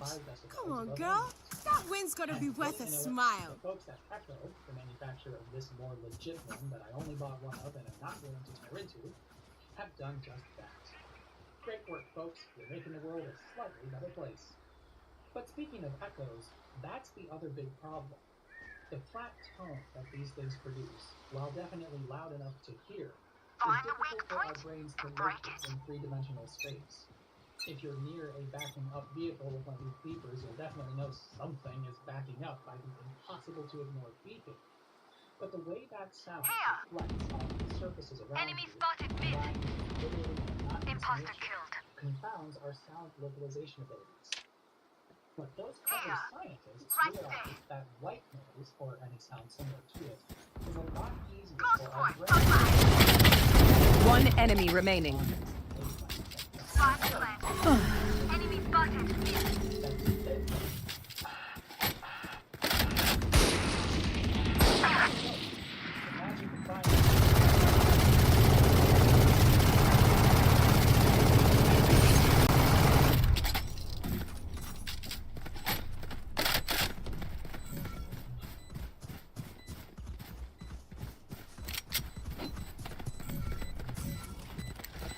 Anyway, these new versions are starting to spread. They're by no means brand spanking new. The new 10-year-old Sun's done. Quick break. That one was also much shorter than this one. One of the problems in existing Hey, that was on. Spike is here. white noise reverse alarms may have been mandatory in the UK for a decade, but they haven't made it over here, at least my neck of the woods, until quite recently. And so far, I think I've only ever heard two, both on Amazon delivery vans, and both within the last year. Not one of those cool new electric delivery vans, though, just like a Ram ProMaster or something. But speaking of cool new electric things, watch what my car does. Hawk out. It's got a reverse alarm, but it's a lot more subtle.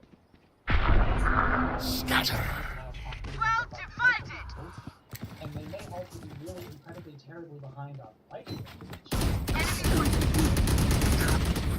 That says hybrid and electric cars need to make Enemy spotted B. people know they might I kicked them out.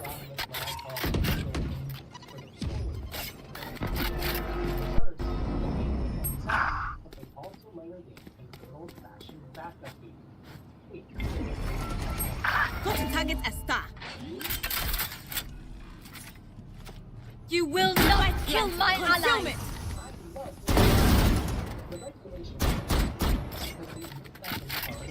Oh, I'm out of stars.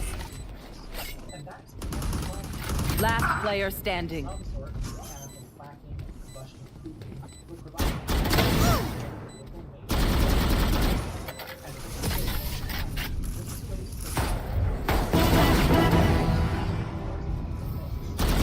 Once more into battle. I'm not tired. Are you? So that means that protection is lost. Adding it back in some way is very helpful and potentially life-saving. And not just for the blind. Pretty much all accessibility features end up benefiting everyone. Just the other day, I was in a parking lot and heard this very sound. At first I got excited thinking it would spot a car light, but it was just like a Santa Fe hybrid. But I immediately located the source of that sound, thanks to the background Fully smoked. out, and became aware that a car enemy spotted reverse. That was and I think Hyundai did a really good job by emulating a reverse alarm to give a recognizable and specific warning of backing up. But Hyundai is Hyundai, and others are others. Automakers are having a field day with this new regulation, and they like to design their own soundscape as another tool to bolster their brand identities. Unfortunately, that means there's no consistency here at all. To be honest, I'm mostly okay with that. I like variety such as the next guy. For another example of an automated here's what a Toyota Sienna hybrid sounds like in drive. Spike planted. Enemy spotted B. Blocking vision. Enemy spotted mid. It's a similar sound, but coming from a sounding module rear. If you're standing in the rear of this car, that noise will definitely get attention. But whether you communicate concealment reverse, that's definitely enemy spotted mid. Last player standing. Consideration. Too many, it's divisive. Cars are loud things. Cities would be a lot quieter without difficulties and fewer of them. And clutch.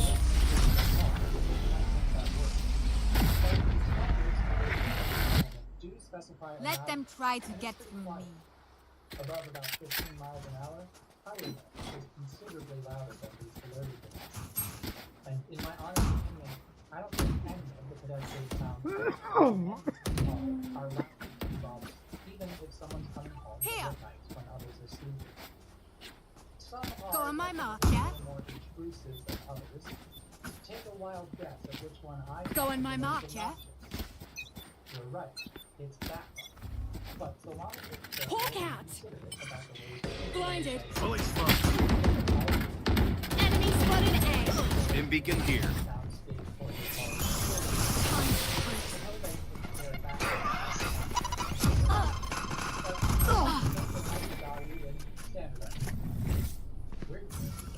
Still in sight.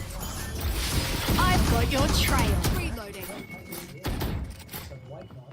Open up the sky. Interpret as attention please. With that assessment. The reverse lights on this car are just pathetic. They don't illuminate. Last player standing. Spike down, attacker spawn. The lights are about as bright. Gotcha. And good job there. But next time we design a car, That's 3. It'll make the backup camera work a lot better at night, if nothing. 30 seconds left. Oh, is that the end? I think that's it. Thanks for watching this astonishing mess of a video. It was enjoyable as it was chaotic. Remember, folks,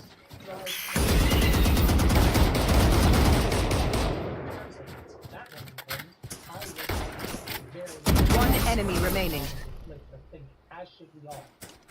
The left lane is for passing. Don't be hanging out there now. What will it Get be off this your time? phone. Have any patterns emerged yet? Today we're bringing back our door open on this side, so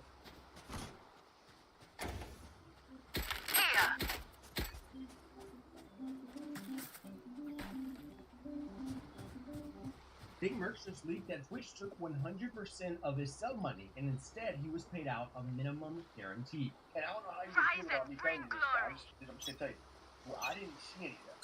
Like I got paid, you know, like a fixed amount no matter what. You know what I mean?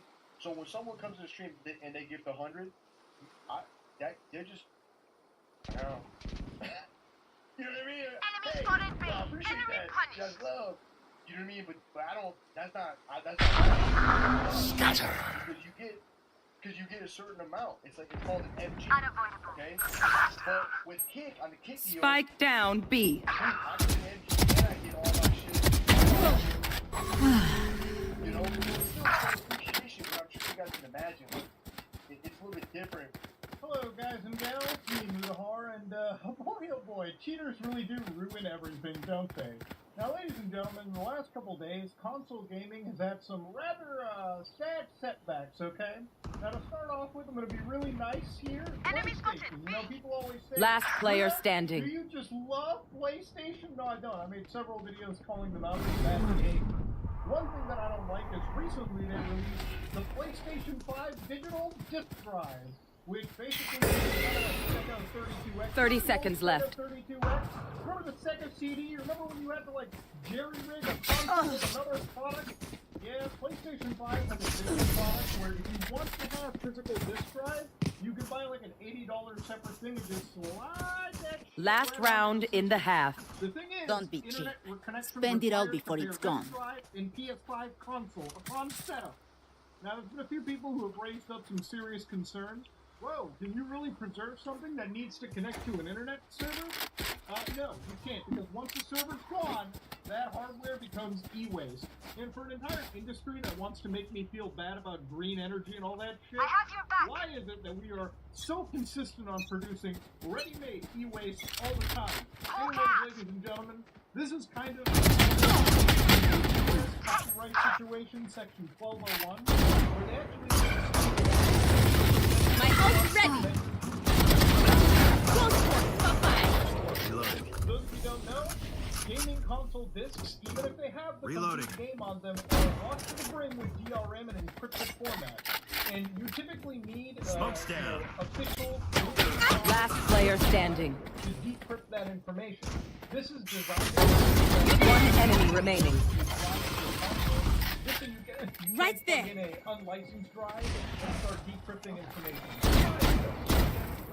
Not that I'm okay with it. I still think Sony is somewhat Obscuring vision! And I'm gonna stick to my opinion. Now, ladies and gentlemen, Xbox recently had something wild yesterday. This message started popping up for the Xbox gamers all over. A connected accessory is not authorized. Using unauthorized accessories compromises your gaming experience.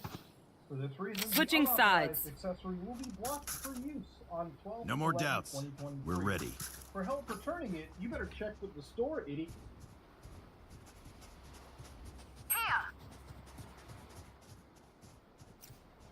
Jax Films has responded to Sniper. Now, this whole drama has probably been one of the craziest dramas in YouTube history. I mean, you'd never expect a YouTuber with 34 million subscribers to end up doxing another YouTuber. So, as you know, Sniper Wolf would show up to Jax Films' house and post it all over her Instagram because Jax Films had been making videos critiquing her. And not only that, but he also had a second channel by the name of Judge Jax Films that kind of started out Smoke's down. Parody of her videos, but then it kind of evolved into critiquing all of her videos and kind of telling her, oh, this is what you need to do to make this better, and he would even do the research on all the videos she was watching and give credit to all the original creators of the content. She was pretty much stealing. Now, honestly, all Sniper Wolf had to do was order Jax Films, Out of or charges. better yet, she could have just Spike down took B. content and like credited the people that she was stealing videos from. But instead, no. It looks like she took the whole thing extremely One personally. enemy remaining. She would post like videos. I have him here. Instagram, I have him here. Oh man, this guy's harassing you. This guy's just. Come heal me if you can. videos about me, And I'll which, knife his I mean, bitch ass. It's not so fun. Oh, come on, what are you doing? So after the whole incident of her showing up to his house, Jax Films would make Deep breaths, multiple everyone. posts and Your hearts are video, pounding. pretty much urging YouTube to deplatform her because, I mean, she put his life in risk and told everyone that his house address is apparently on Google somewhere. And for a while there, it didn't seem like YouTube was gonna do anything until finally they released a statement saying that they were taking this whole thing seriously and that Sniper Wolf's channel be demonetized. And since then, Sniper Wolf would announce that she would be taking a break because all this has been extremely stressful and that, oh, she's human. I feel like some of that has to do with her lawsuit because her ex-husband is suing her. Pretty much did all the work. Cutting their vision. I got them all B, backside of B all the way. Reloading. I'm guessing he's been uploading like a back catalog. Spike planted. My corazón. Right there. Somebody else defuse. Just swat. Somebody defuse. I can't defuse. I said I wasn't going to. Pretty much silent. A lot of people were kind of wondering what was going on. One enemy remaining. What comes next on his second channel, JJ Jackson, and he pretty much Good. Right there. for him and his wife are even contemplating selling their house because Stay alive. I want their life, not yours. These last few weeks have been pretty rough, to say the least. Aaron and I are okay, but we're just in this weird limbo of scared to leave our home and strongly considering moving. So it hasn't been great, but we both want to thank you all for your incredible support during this time. We've read your messages, and I can't begin to tell you just how much we truly appreciate them. So thank you all so much. Which, I mean, I don't blame him. Having your address publicly blasted to millions of people has to be very stressful, especially for someone like me who's been on YouTube pretty much since the beginning and has never had an incident like this before. Now, the fun thing I want to point out about his second channel is it seems like he's actually doing better than Sniper Wolf right now. It's better than me. And I'm going to take Spike down mid. How both sides handled this whole thing, that they probably told Jackson's stop. Or perhaps Jackson made that decision on his own because he talks about Covering it. image video and instead of reacting. Cutting their vision. Enemy spotted A. Send me your Still in sight. One enemy remaining. I'm not just gonna do what Sniper Wolf does and just go, wow, Flawless. Healing over here. In the meantime, there's something I'd like Even with numbers, anything can still happen. Remember that. So for the time being, here's my plan. If you're a creator and you're open to the idea of me watching your work live on stream, providing critiques, feedback, tips, then please send us your stuff.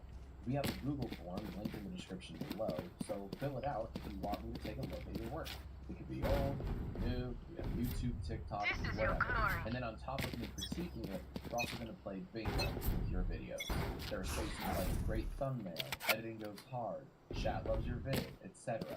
Now obviously I'll shout out the creators, I'll link to them in the description once the series starts, but most importantly, I'll only react to videos from the creators that react to them. And I mean, My ult's not ready.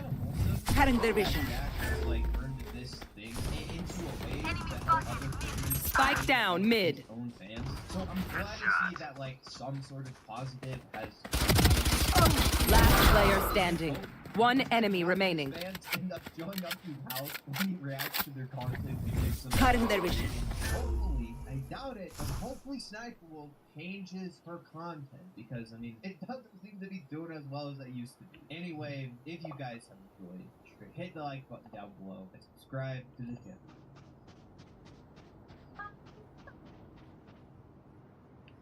Sorry? Oh, do you know how many, like, what's the least amount of nuggets you sell? 4. Can I please have a 4-piece chicken McNugget Happy Meal? Sure. We're gonna start 30 seconds left. There you go. That's a drink.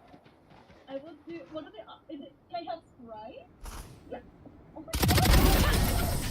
Thank you. No problem. Looks like a your order. That's done. I'll come next to the thing.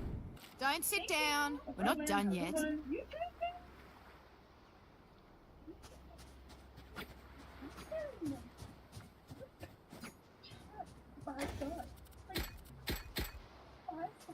Hello? Here. That's the best song? If you're I need help. You're so nice. Okay, then have a... Why are they so mean? Time to mobilize my pack. The pin is outside. Oh. Oh. Hello? Thank you. Thank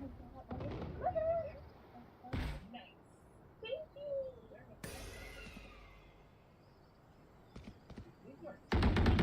Launching smoke.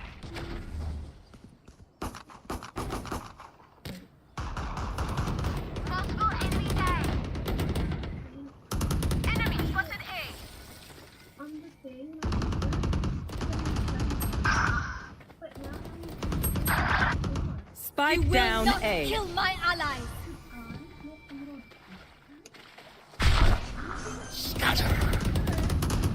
Enemy down.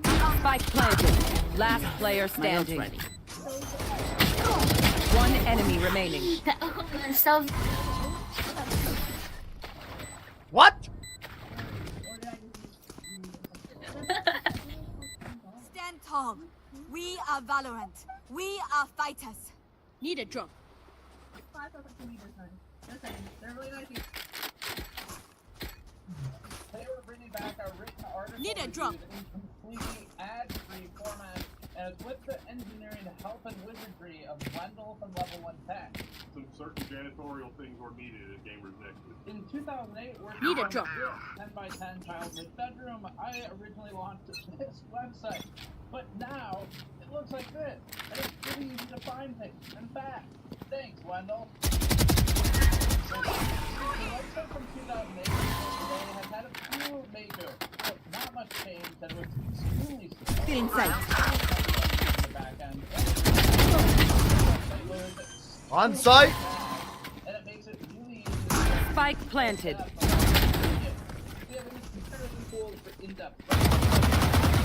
You You want on to site? play? You on site Let's now? play.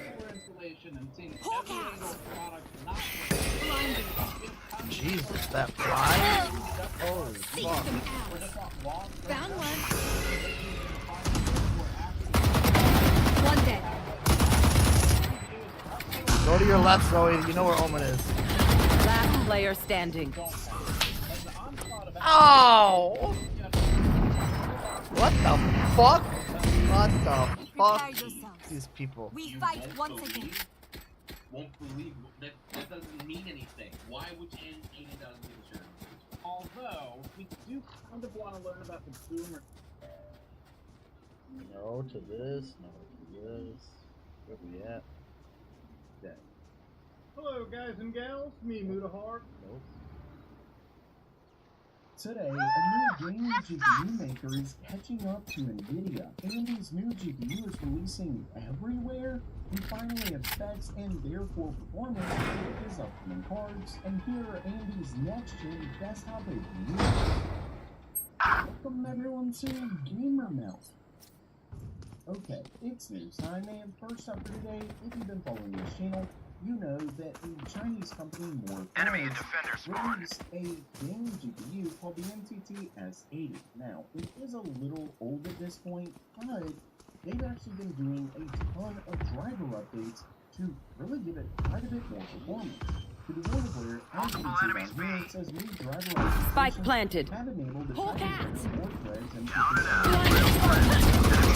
NVIDIA's GTX 1650 at 4K. Now, obviously, this is the GTX 1650, so it's nothing to write home about or anything like that, but given how terrible the MTT S80 was when it was first released versus how much performance They will cover! it's really impressive, and honestly, the 1650, while it is old, One enemy remaining.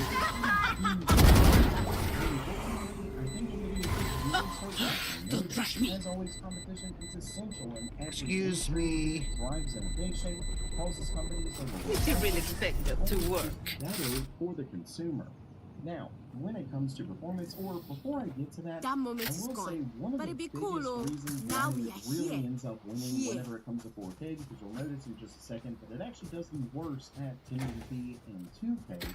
Even at 4K, it ends up doing better. And one of the reasons for that is because it comes with 16 gigabytes of GDDR6 versus the GTX 1650's 4 gigabytes of GDDR5.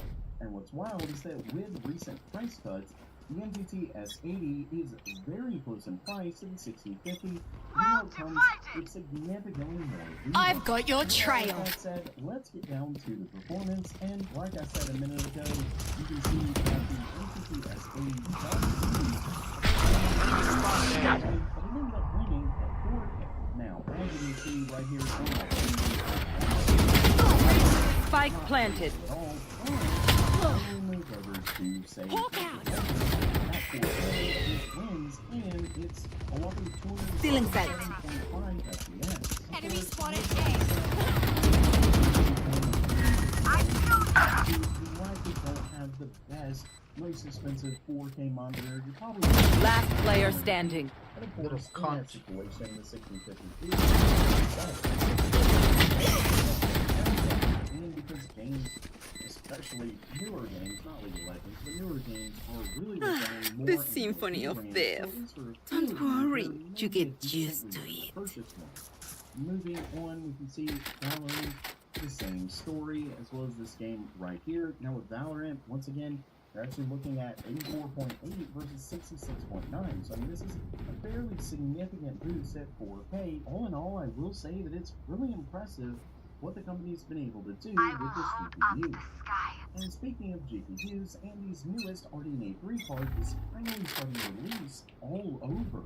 But first, you may notice that whenever I move on to another Chrome tab, or I show an image, or pretty much anything, I end up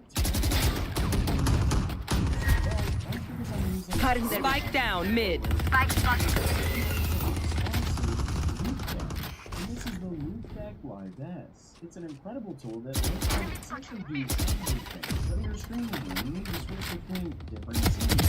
You need to take just background. You need to switch between different scenes. One enemy remaining.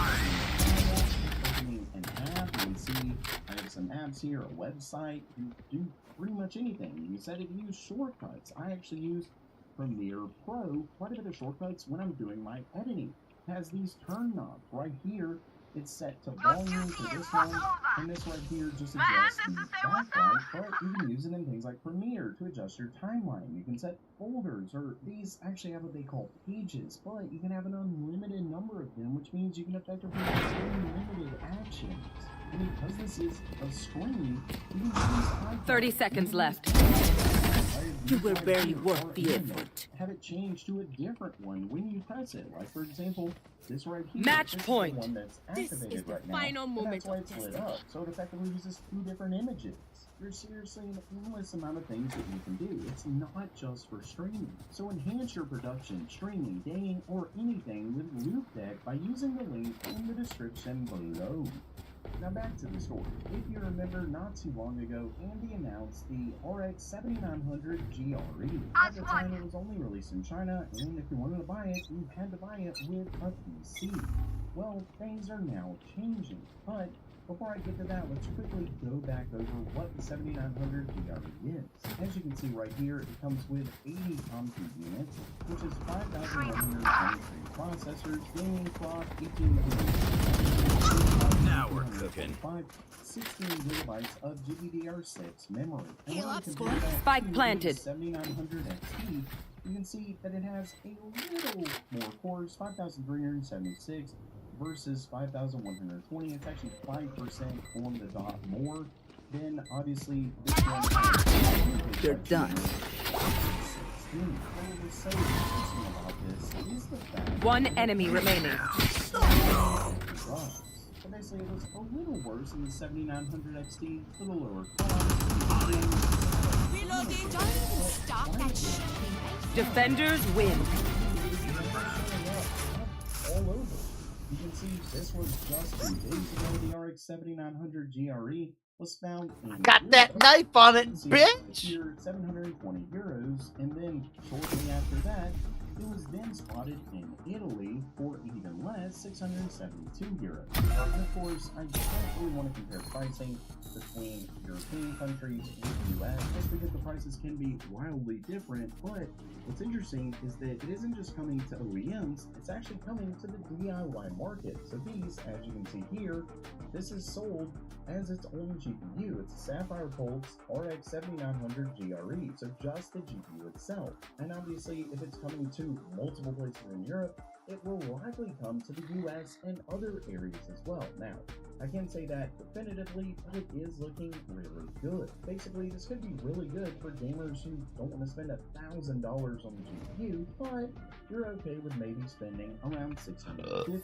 Of course, the 7900 XT has come down in price as well, so hopefully this 650 will get even lower, but of course, time, as always, will tell. And next up for today, if you've been following the channel, you know that it seems pretty conclusive at this point that Nvidia is planning to release RTX 4000 Super cards. With that, it looks like we're finally starting to see specs. You can see right here that the well-known leaker Kobai7 Kimi tweeted out the specs for 3 of the upcoming super cards. And I will say that you may have noticed that I mentioned performance, and that's because unlike when there's a full new generation of cards, these super variants are using the exact same architecture, all of that stuff, so when we have cores, we can very easily extrapolate around what performance we can expect.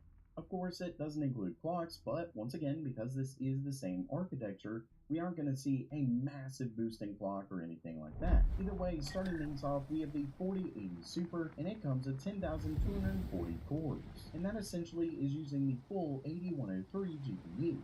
Moving on, we have the 4070 Ti Super, and that one comes with 8,448 cores.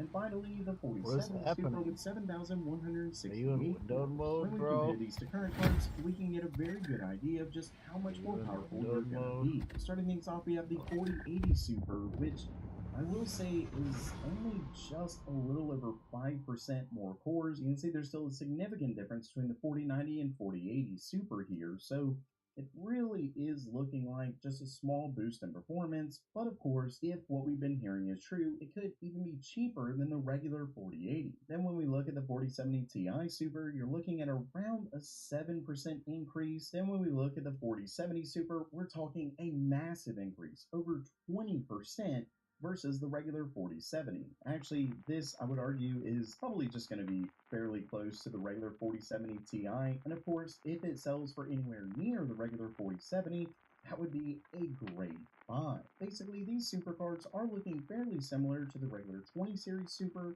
but of course, it's all going to boil down to price. And lastly for today, it feels like we've been waiting an eternity for this, but it looks like AMD is finally gearing up to release their Ryzen 7000G desktop APUs. As you can see right here, this was actually an OPM leak from this Twitter user.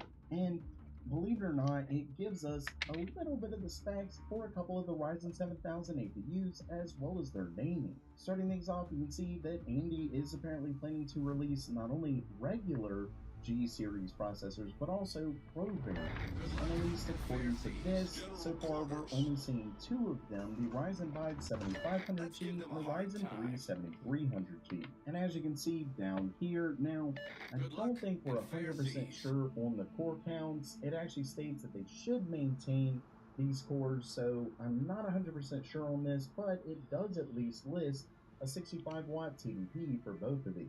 And unfortunately, we do not have information on the GPU, but it's almost certainly going to be at least RDNA 3.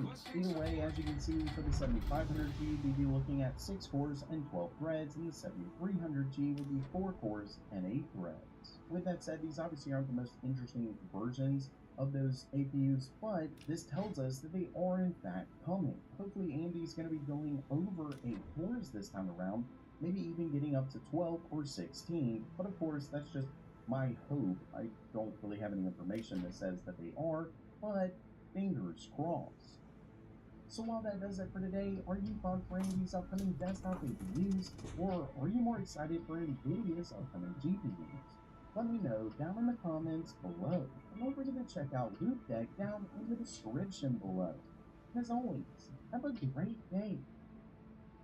On or around October 30th, an Israeli tank destroyed a civilian dislocation in Gaza.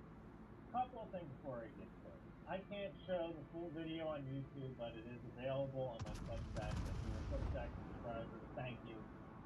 If you have $5 and you want to become a paid member, you're going to get access to a lot of resources. Enemy force sighted on the horizon. I think it's pretty darn good value. Also, if you want to know what all of these symbols mean, check out my article on Substack where I explain them. It's free. There's a link to that below. Now, I don't do news. Go to Preston Short for that. He is great at it. I'm more interested in the intel and explanatory side of things. And there's a couple of these intel elements. Now, I'm going to go over this page frame by frame by frame. But first, I have to set the battlefield. I originally believed that Israel would enter the wall of Al-Qaeda and that's what they did. We're also passing the war so long. Israel may have a task force, task forces, the Mercados, the Namers, blocking the north and south coast of solid industry, which is a major artery into and out of Gaza. I'd like to show you a video of the interaction and break it down. Again,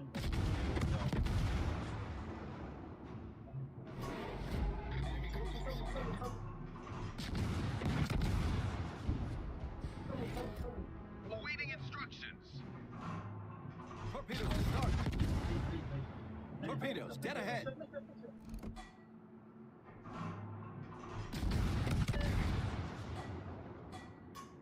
Now, I'm not sure who sends it, but the text of the case possibly Yusuf al-Safi. So, this may be a send it or still text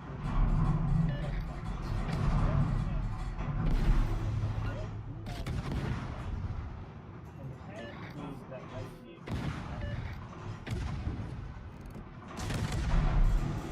now, I just hit my Twitter construction before, so I can't tell but for whatever reason, that is really thankful. So let's go at this point, the IDF is really terrified of being warned by the now, those in Iraq or Afghanistan probably remember the a heavy bagging vehicle that was rear-weighted, covered or sealed windows, large containers in a cargo area, license plates removed or altered, odors, chemicals, switches or antenna inside or placed on the vehicle, or cargo covered with a tarpaulin blanket that could be inconsistent with vehicle use. Now, this vehicle does look really low on its suspension, especially in the rear, meaning that this vehicle could be filled with explosives. I can't tell if it's used for more specific tactical like a checkpoint. Like you're trying to see the license plate reader as you get closer and closer in line for a checkpoint to the first. How big is the license plate? It looks like the area of the car is black, but again, that could be another thing is, if you started in Iraq or Afghanistan, you know, so a couple of dudes building on a rooftop, that's an indicator that maybe you shouldn't do that. So, the practical car is low, and the vehicle was being hailed by another vehicle might be a good indicator that whoever was filming this intended to capture the result of that mission. And whether they succeeded or failed in delivering the V-bid to its destination, Hamas will get information. If he is way up to the target, maybe a video showing the soldier lifting it. If he gets shot up and fails to hit the target, he actually leaves out on those IED. There is a dollar value. But you still get Israel destroying the same car. So Hamas wins the event. And I can tell you right now that Israel is using the information. It is going to be almost impossible for Israel to find the narrative. So Hamas can get an information victory for this.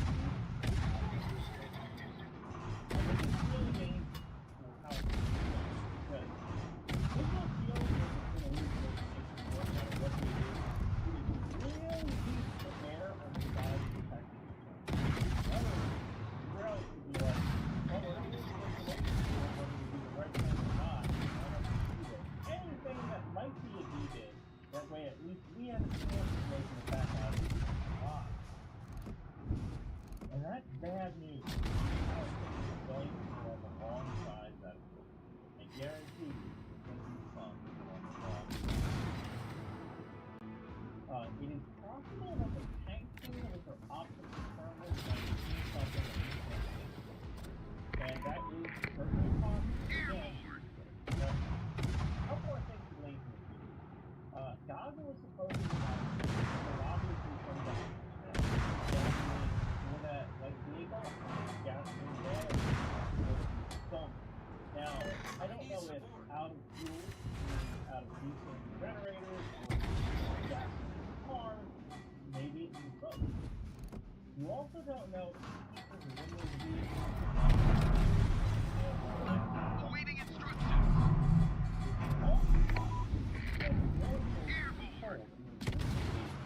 Gaza's out of fuel. Any vehicle on the road must be homoptical. So, this would be a case of, if you will, The ship is on fire. The only people on the road with fuel are by diesel. Problem solved, sir. Now, you have to get this really engagement with growing, Waiting instructions. and they just engage the vehicle without reason because they're scared. Concentrate fire on the enemy warship. Airborne. If those tankers were following the road, the optics are not good. And this is just another example of visual reason. Look, believe it or not, I actually do not get paid by the CIA by some people, but I fund myself from Substack subscriptions, YouTube ads, Awaiting instructions. Get one at bunkergrant.com. Have some fun. Thank you, guys. In a world where fashion is fire, and style becomes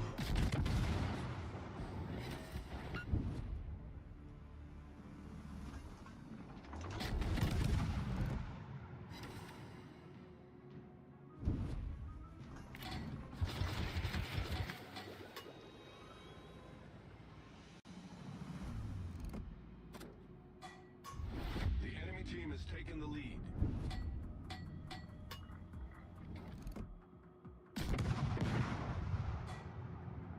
Enemy cruiser sighted.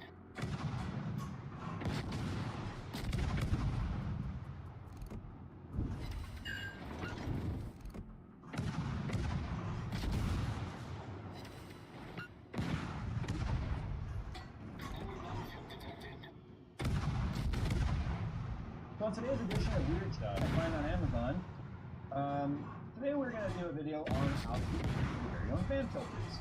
So this is Skunkworks, and one of the problems with Skunkworks is that they're, check back out. Anyway, let's see, that's my diaries. The problem with Skunkworks is never had fan filters. And so there's this kit I found online. I don't know, Moco. Okay, a Moco BSC 2-pack DIY case best mesh filter in black. It was manufactured on July 28, 2023. Cable mod to use StealthSense technology effectively eliminates the need for sense wires to replace strange heat. StealthSense features a hidden bridge with signals to the GPU that a full 600 watts is available, all without the need for fragile sense wires that can easily be dislodged, leading to a black screen and 100% bands. To see the full spec list and power supplies supported, follow the link in the description below. So, I mean, it's one of those things where if I needed this, somebody else might need this someday. And the thing is, not all cases have fan filters, and if you have a really old case, it may not have had any at all. So here is the mesh material. This is a 2-pack. Aw, I've already been in the corner twice. Anyway, this is a 2-pack, not to confuse with pop. That's something different entirely. It's very, very basic. It's the same kind of filter mesh material you would find in the case. Torpedo, dead ahead. Porosity is pretty cool. So what you get right here are these also double-sided sticky tape We're taking on water quickly. magnets that you would double-sided sticky tape on there. Now yes, Skunkworks is aluminum, which means magnets, they don't bitch on here very well. Get it, magnets? But what I was thinking I might be able to do is double-sided stick, because I could bend this in a 90, and what I was thinking about doing if the airflow isn't too terrible, although it seems like it's going to be pretty bad, kind of bend it 90 degree right there, and I can have magnets along the inside of this frame, and then magnets along the filter, so that it will just magnetize to the outside, because they give you enough to be able to, like, I mean, just be like this, right? They would magnet to themselves. Yeah. So that's the idea. Oh, the drawback to Skunkworks in its entire life, in all iterations it's ever existed, has been dust buildup, and that's because there's no filters whatsoever. So, I mean, I think they came up with some later on, but I never had any. But that's beside the point. First things first, I want to test the airflow of this. So I'm gonna get a fan. I'm gonna get my airflow meter. Enemy cruiser sunk. What's it called? Anemometer, that thing. And I'm gonna see just how much the airflow is affected by that filter. Okay, so again, this is JFM. It is not calculated, so it's just a before and after number is all we're looking at on there. Right now, with no sort of resistance on there, we're getting 84.7. Oh, I think my hand being right here affects it. Yeah, my hand being on the actual other side actually affects it. Duh. Okay, so there's 87. Let's put this in front. Awaiting instructions.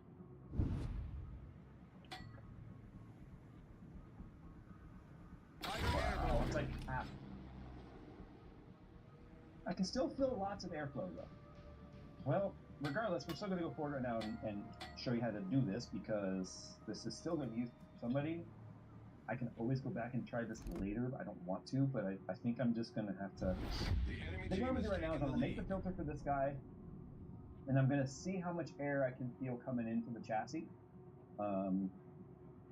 This won't work for the bottom. I had considered making this for the bottom as well, but clearly it's not long enough, and if I had it be like 2 pieces, then I really don't want to do that. And you can get these sheets in different sizing. I went with one that I thought would be big enough for most people to be able to either make top filter, although a filter on top is completely pointless because of the fact that getting the exhaust temperature doesn't need to be filtered. That would just be hurting your airflow, as you can see, for exhaust. Yeah, but Jake, that's all in the case. When you turn the system on, when you that's resting on top, is going to get blown back up. So it really doesn't matter. Let's get this open. So first things first, we have to get the length just right. It needs to be able to fit within the little lip that's on here. Man, I'm not watching there.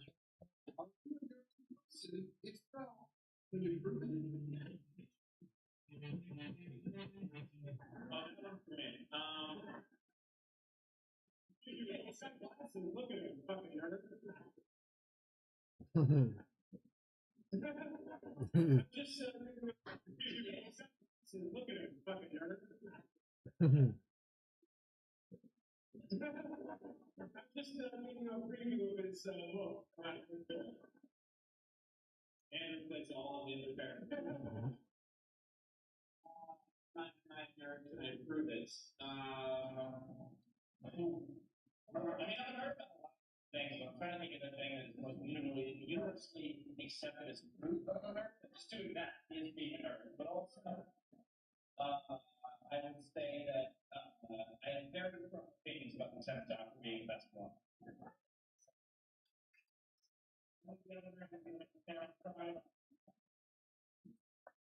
Many different doctors that and also tutor SAT prep, ACT, chemistry, physics, math, and stuff. And I actually got like a boss who works with me, and I had lunch with him just a couple days ago. And I was trying to, offer boss conversation on it with that. So I said, hey, what's exciting to you? He's like, oh, there you go, bored. I watched nerdy YouTube videos, EA Sports. It's in the game.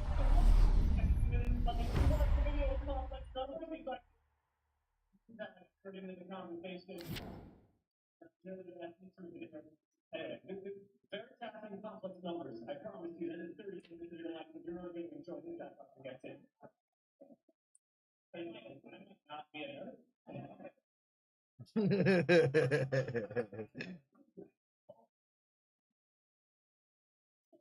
Did you watch it or just joking around? Say it again. Yeah, of course. Yeah, it's like it's Novus. It's like the best.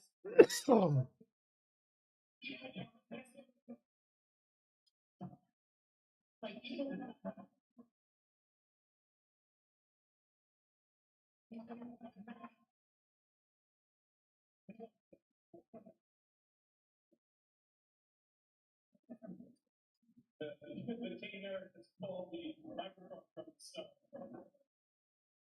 And then we closed the show with Edie Corbin, a resident tour artist. Keep the nerves.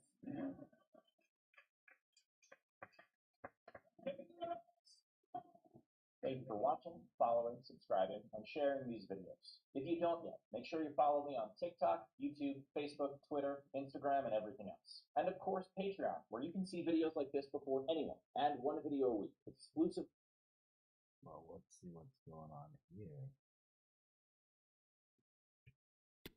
You know, I think this is actually exactly what Call of Duty needs, and it might be a bait, okay? It might not actually be a thing, but Methods was the first one to talk about this on an Optic podcast, and I think Scump said, well, no, it's not going to happen, and then days later, it might be Scump returning to competing in Call of Duty Challengers alongside Nade Shot, which in itself, that's a headline right there. That could get me to watch Call of Duty Challengers. And the supposed lineup going to be Scump, Nade Shot, Methods, and Bose all competing in online Challengers events for Call of Duty next season.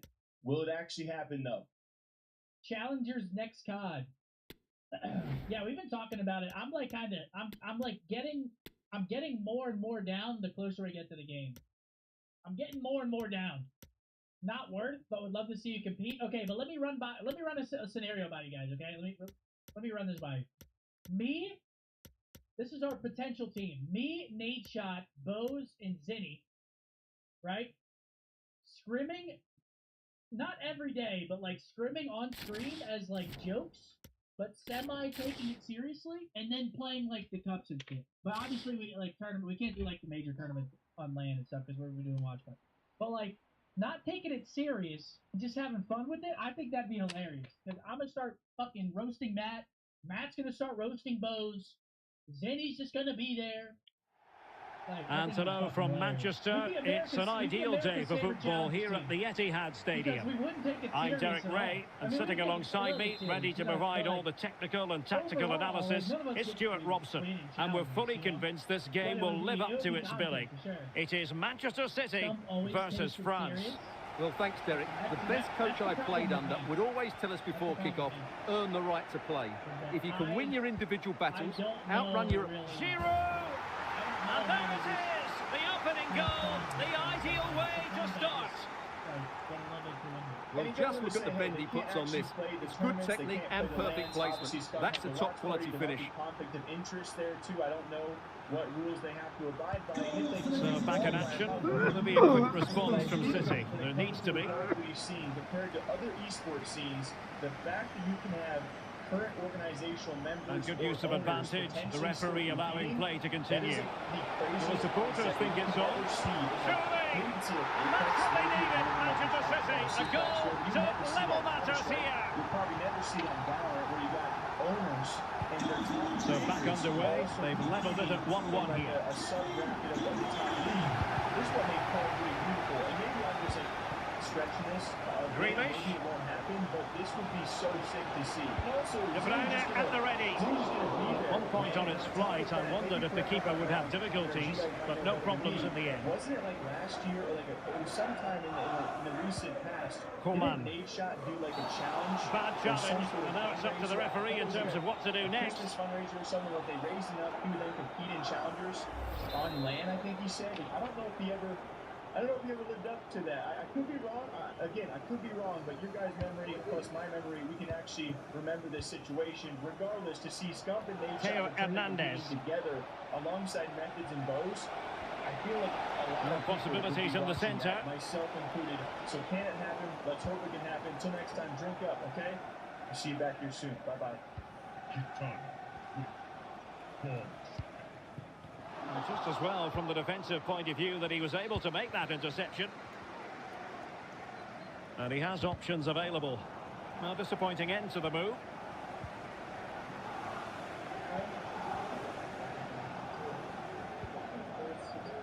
Walker. Trying to really get at the opposition here. And in! Oh yes!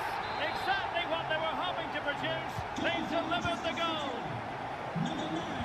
So back underway at 2-1. Tough contest here.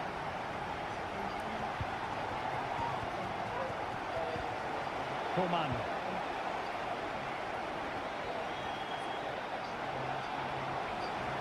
This could level it. Oh, he's missed it. He'll be kicking himself. Well, the opportunity presented itself, and they really should be level. They have to be more composed, more clinical if they want to get back into this.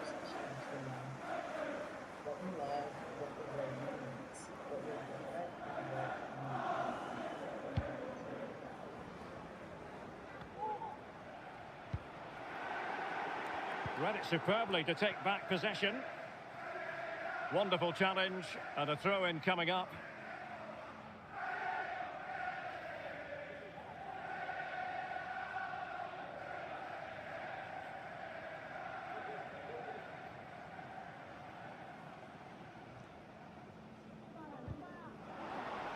Oh, it comes to nothing in the end. Really should have made more of that.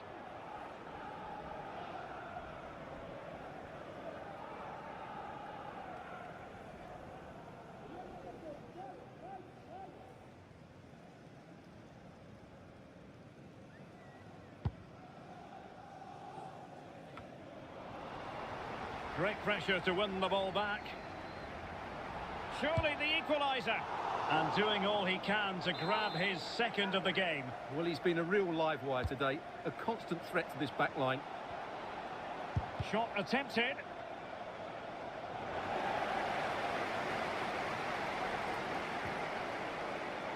And this might not be the ideal situation for them. Terrific block. This is a message for Benjamin Walker. Benjamin Walker, can you please come to reception? Your wife is waiting for you. And he could be in proper trouble here. He knew he had to make the tackle, and did.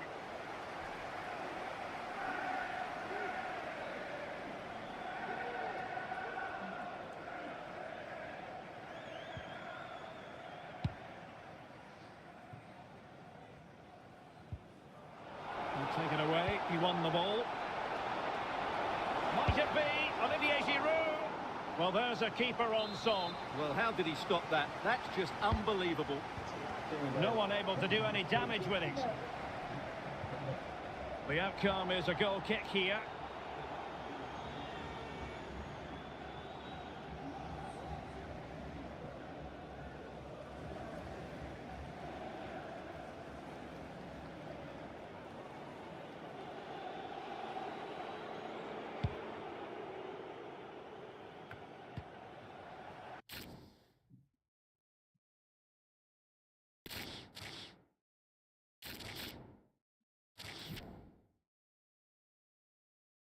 Trying to get these butterflies.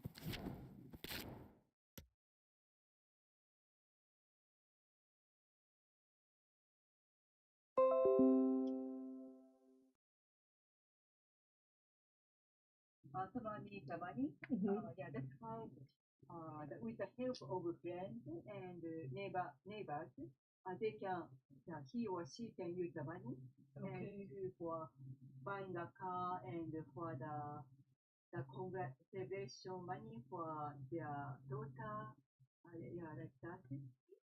The daughter called, and I took you down.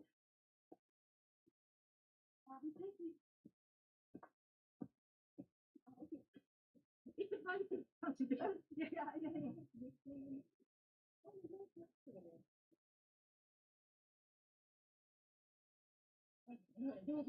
Yeah.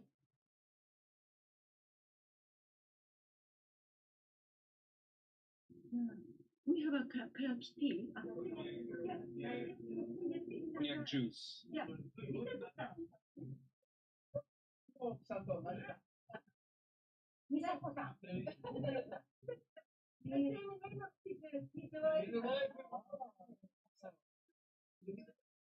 Birthday to you.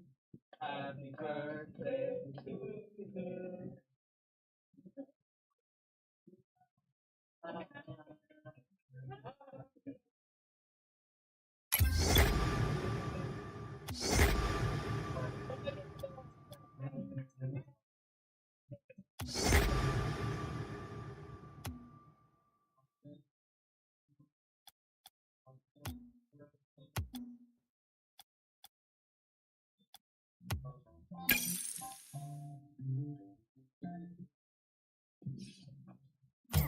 Today we're bringing back our written article reviews in completely ad-free format, and it's with the engineering help and wizardry of Wendell from Level 1.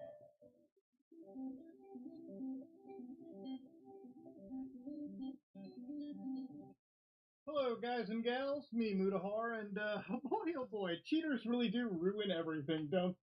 We've talked a lot about the information landscape, which is a really important part of this war and all wars. Put this up on the screen. This was interesting for a variety of reasons. Okay, so this guy, Jeff Morris Jr., who I'd never heard of before, but he's apparently a tech executive. I know Jeff. Former Tinder exec. You want to is there any other context? Oh no, yeah, I was gonna say he's a tech guy. Okay. He's from Tinder. And he's very Israeli sympathetic here. So he started taking a look at the data on TikTok to see what was going on. Because he's observing young people have very different view of this conflict than older generations, so they get their information, largely on TikTok, what's going on. So he said, I looked at the data, saw that Israel is losing the TikTok war by a long shot. As an example, the top hashtag is 3 billion views over time versus 200 million views for Israel. If you look at the other hashtags, it's clear Israel has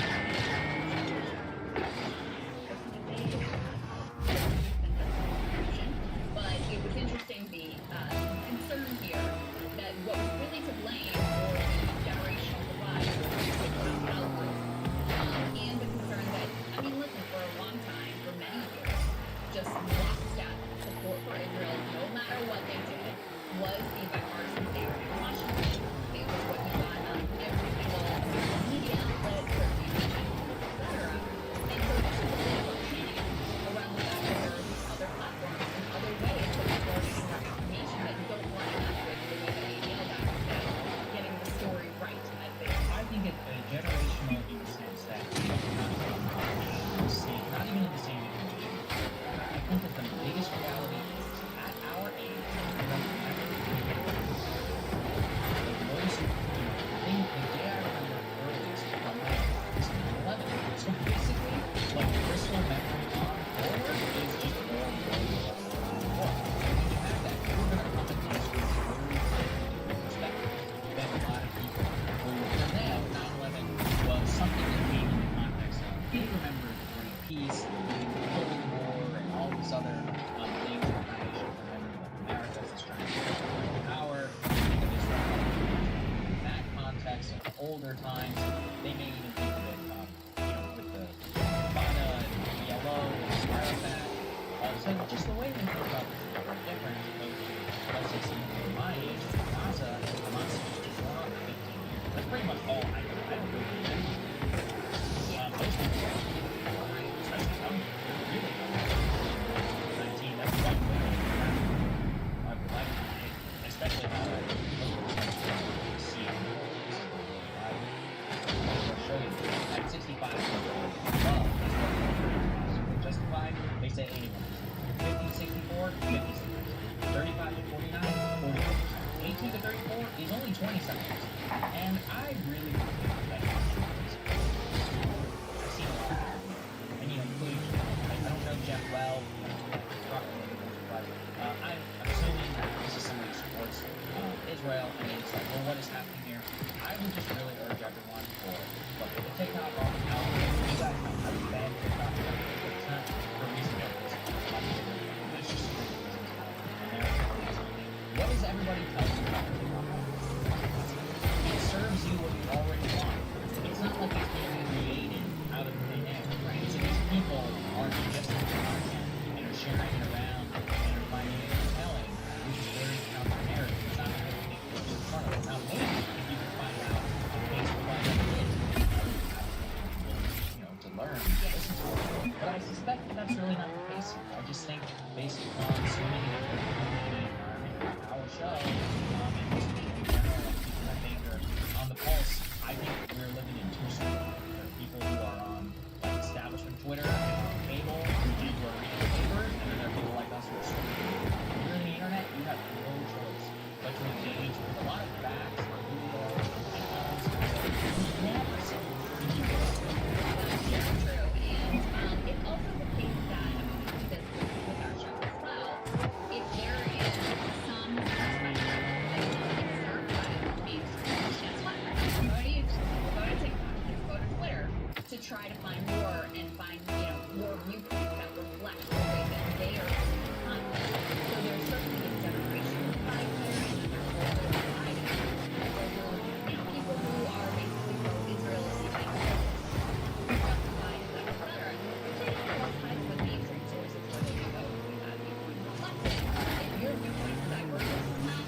gotta be kidding me! You missed that?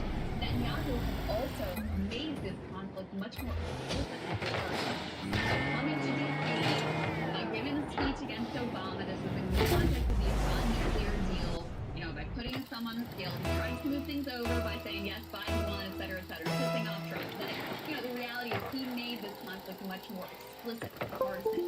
So you have a variety of reasons why, you know, you take your average 80-year-old and you take your average 20-year-old and you ask them about the conflict, you're going to get completely different things of what's going on. The White House is apparently very concerned about the politics and how this is all going to work out for them. Put this up on the screen. They kind of see things have never been worse since the 80-year-old conflict by real horror shows running this election campaign. Some of the things that they cite here is, look, pull the entire trailer Trump has. He gets crushed on the panel on immigration, crime, and inflation. They have a quote from one Biden official who says it's not everyone issue by half a dozen days. Once the low-bearing role rate, many Biden's own boards do not want to run. Popularity with his own supporters have been too low in polls this past week, and that seems to have been directly related to his approach to Israel's war on Gaza. You saw it in the film amongst Democrats in their support for Biden. Most of that coming from young demographics who are very unhappy with this for Israel to do whatever they want. You've got a quote here. He said, Middle East war gives the president a chance to protect stable leadership ahead of a general election, but the White House knows the war will likely widen. And so one last piece here in terms of showing the generational divide. You've got this, I thought it was kind of a weird question, put this up on the screen, but they asked, what should the U.S. government say publicly in regards to the Israel-Hamas war? This was by generation.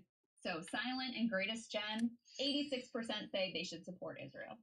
You go down to millennial and Gen Z, so not even just Gen Z, but millennials and Gen Z, and it's less than half who say they should support Israel. So while Biden, you know, is satisfying one part of the Democratic base and certainly overwhelmingly the DC establishment, you know, in terms of young people, this is really becoming a litmus test issue, and certainly for Arab Americans is also getting a part of the Democratic coalition for them as well.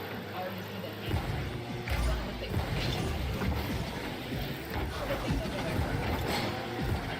I do. I think that the specter of Trump will error on that. The boogeyman, look, the boogeyman is all big. Whether or not, we'll see. I would never bet on that personally, even after. But it's like, I guess it depends on how this all, you know, this ends in a week. Or we still see, you know, babies being pulled out of rubble and their incubators being shut off as we head into election day, which is real, you know, real possibility. So I think this represents a more unconventional race. Young people had already, there was a, if you remember, at the beginning of the Biden administration, young people were most party supporters, largely by, you know, by civil rights, that quickly fell off a cliff due to, I think, some of the economic handling, and now this represents for a lot of people very emotional and very visceral in terms of how they're being applied. It's no longer like, oh, I kind of have affection for him, but, you know, I don't love everything he's done. So, especially when you've got other options on the ballot. So I think this is a real problem for them, and that's what they have to do. Guys, if you like that video, go to breakingnews.com, become a premium subscriber, and help us build content.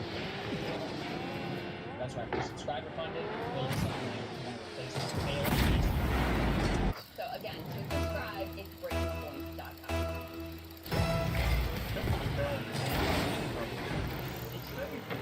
One of those.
But the RX 7600 pulls very far, 161 average FPS at 1080p. And keep in mind, Shadow of Tomb Raider, it's an older game. It's usually just the one I start with to give us a baseline. What are we looking for? If you look at the frames per dollar metric, the performance delta between the A580 and the RX 7600 doesn't merit the price delta. You'd be better off saving your money for a better GPU with this much of a performance delta. And the delta here is quite a bit larger than we saw with Firestrike and Time Spy. Dipping into Borderlands 3 at the Ultra preset for 1080p, 118 versus 77 versus 138. The RX 7600 wins the day here, handily. 2-to-1 margins almost. Deus Ex Mankind Divided, 80 versus 150. 2-to-1, once again. Not looking super good for the A580. Horizon Zero Dawn, 84 versus 123. This is a little more reasonable. I can tell you that it is pretty playable at 1080p on the A580. Pleasantly surprised, as a matter of fact. The Callisto Protocol, an older-ish but new title. It's not actually an old title at all. It's a brand new AAA title, but it's been out a little while, which means we can see driver optimization. And the driver optimizations for the A580 put it kind of close to the RX 7600. It's not quite neck and neck, but this is a much better showing for the capabilities of this card.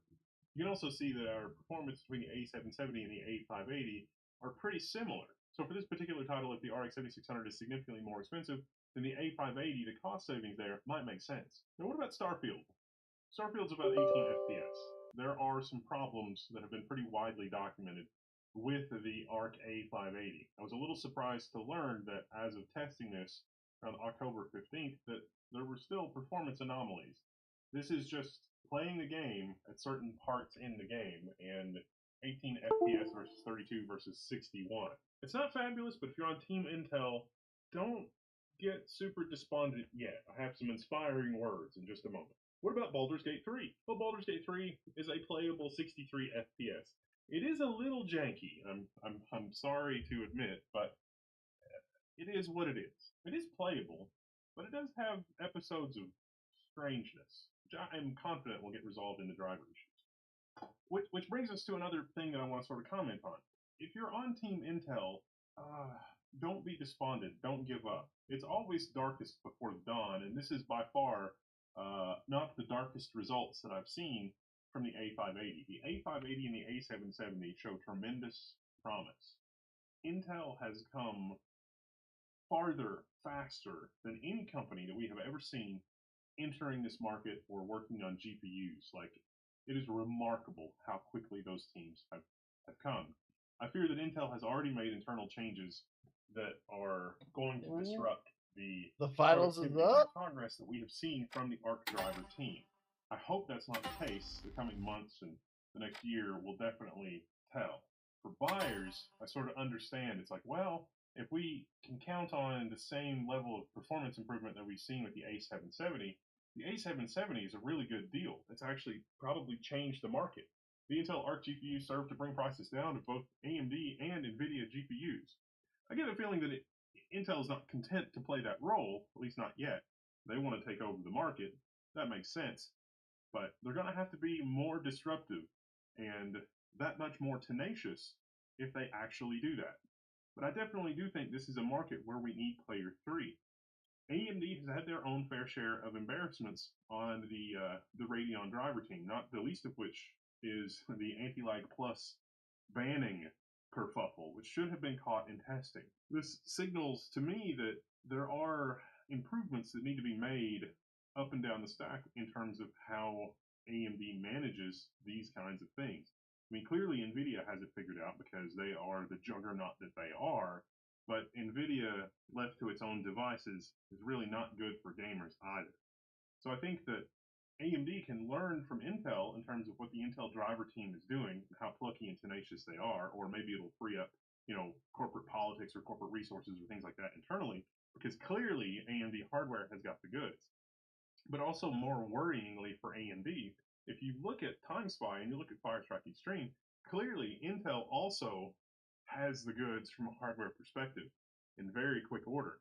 And if they're able to sell this GPU at around 180-ish US dollars, that's definitely going to eat into the margins for AMD. So maybe AMD has to get even more creative. Now Intel's doing it with 16 PCIe lanes, whereas AMD is doing it with 8. Maybe they're already ahead of the curve in terms of margins, performance, and hoops that they have to jump through. I get the feeling that the ARC team is also even smaller than AMD's team. Maybe that's not true. Intel certainly has more software engineers under their employ than AMD, at least in 2023. Not necessarily a good thing, not necessarily a bad thing, because you got the inertia of all those developers, which may mean that you are not able to turn on a dime. Smaller teams are sometimes better than a larger team. I don't know. I don't know what the future holds. But I can tell you that the A770 improving this dramatically since the A770 is out, and possibly the A580 having the promise of this level of improvement over its lifetime, would give anyone pause. I mean, if you're NVIDIA, you have to be looking at the competition in the gaming market and thinking, we'd probably just be better off focusing on AI products. And if you're AMD, you're probably looking at this and saying, well, with NVIDIA focusing on AI products, it creates a new opportunity for us for a gaming market, gaming GPUs, which could possibly lead to even more adaptation of gaming products on the machine learning side, geo-hot notwithstanding. And if you're Intel, you're thinking our vantage point on the enterprise offers possibilities for us to expand in both the enterprise and the consumer GPU market. We learn how games are put together. We learn about all the crazy under-the-hood driver optimizations.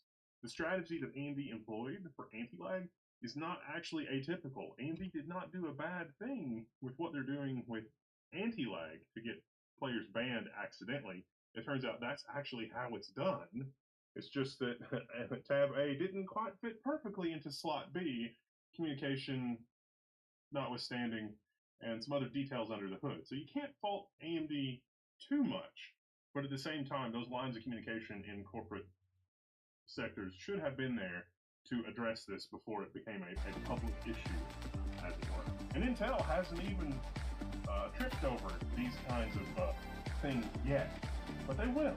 They will. They absolutely will when they're working on these kinds of products. Just you wait. So overall, there's the challenger, the A580.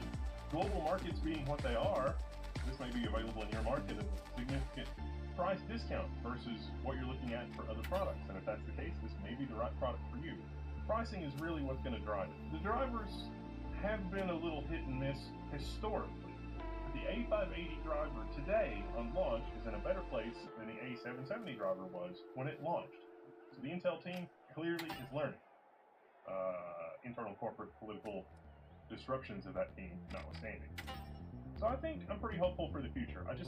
Intel has got to hang in the game, and that will be better for gamers. And competition is good for gamers, and a three-player ecosystem with reasonably well-distributed market share is the best thing for gamers. I'm all about it. I wanted this level 1, I'm signing out. You can find me in the level 1 forum. Pick one up. How's it doing for you? Run into any bugs? Let us know in the forum. Alright, I'm signing out. I'll see you there.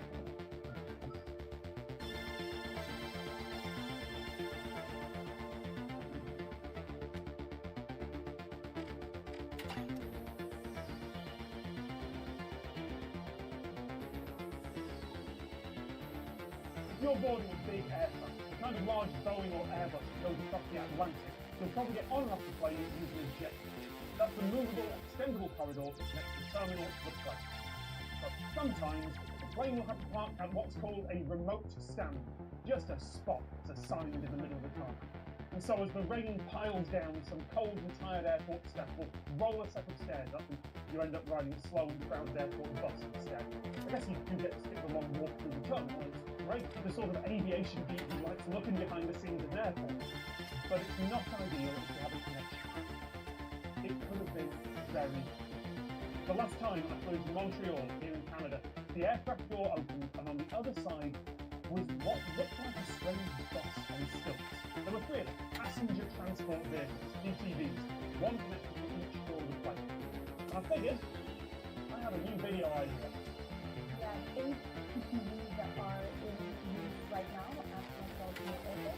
Of course, we always try to do viewing directly, but during summer season or some peak season during winter time, we have no choice but to use remote parking. During our peak season on a regular day, we receive a bit more than 500 flights here at Montreal today. And of those 500 flights, about 10 to 15 of them will be remotely gated with PTV. The idea came from legendary architect Aaron Sarin, as part of his plan for Washington Dulles Airport, which still also uses it. Welcome to the finals, the world's greatest game show. And we're bigger, bolder, and more thrilling than ever. Watch our contestants duke it out in the hustle and bustle of Seoul and Monaco. Plus, we're rolling out our new Skyway Stadium with Volpe's high-tech jump pads. No matter where we are, you'll see our contestants using our ultra-dynamic arenas to their advantage. And our generous sponsors are stocking the show with eye-popping gear. Time to give our fans what they want. Let's get started.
Let's get airborne.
Okay, let's go. Let's see how this game works, baby. What we got?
the Tough Shells, the Boundless, and finally, the Vogues. Let's go, everybody!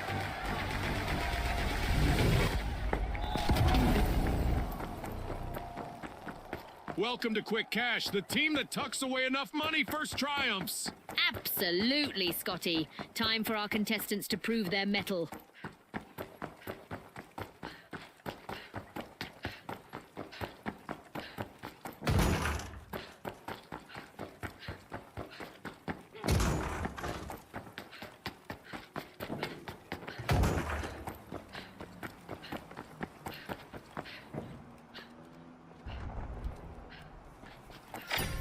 The Tough Shells are taking a crack at opening Vault 1.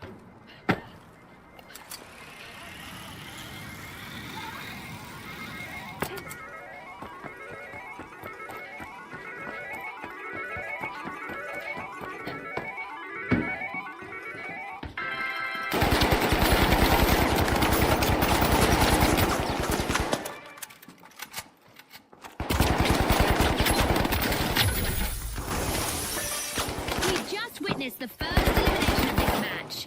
I'm sure there's more where that came from. This is what it's all about, partner. Adversity for the Vogues. Wipe out. The Tough Shells need to be on high alert now. They're on the brink of a team wipe.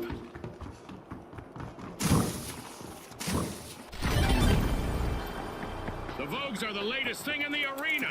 Team Respawn.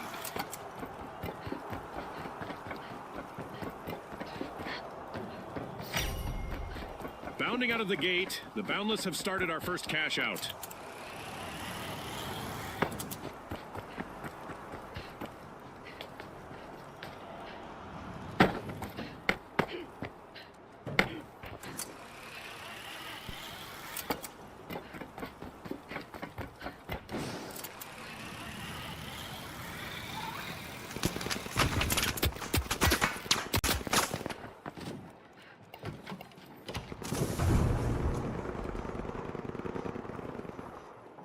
Just when you thought they were down, the Boundless have bounced back.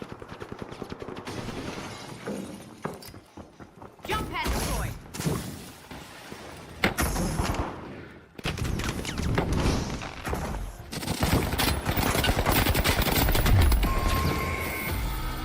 A bit of virtual catastrophe for the Vogues. Team White. Like a bad outfit, their strategy didn't quite come together this time. My thoughts exactly.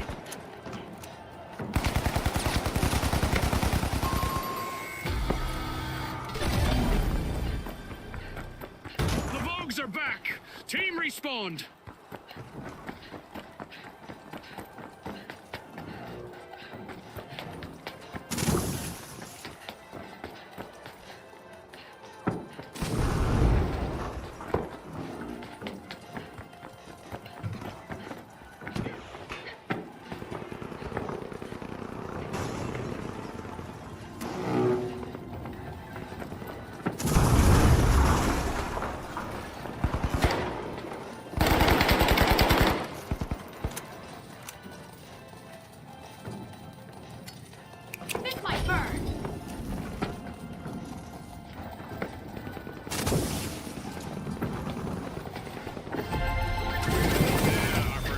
Goes to the Boundless. Let's see whether they can keep that momentum going.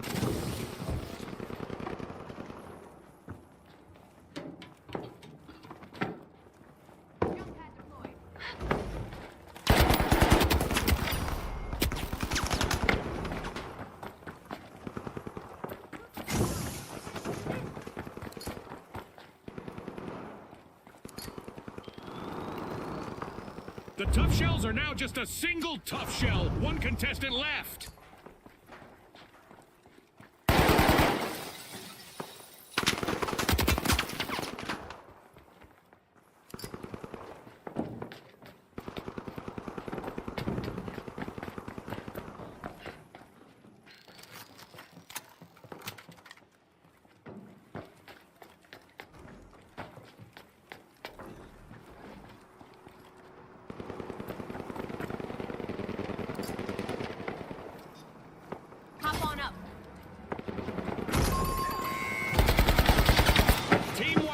remedy for the tough shells.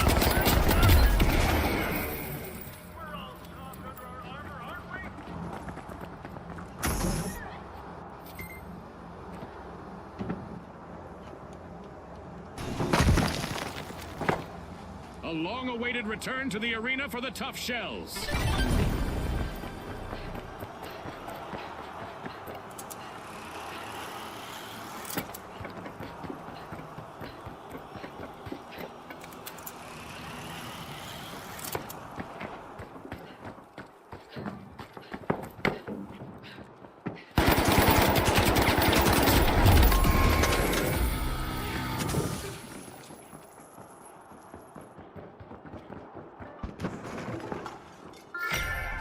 The tough shells are standing firm. They're unlocking Vault 2.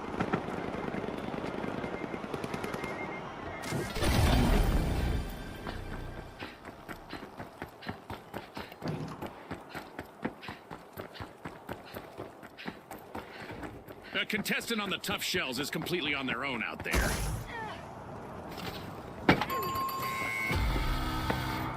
The tough shells will need to come back from that wipeout.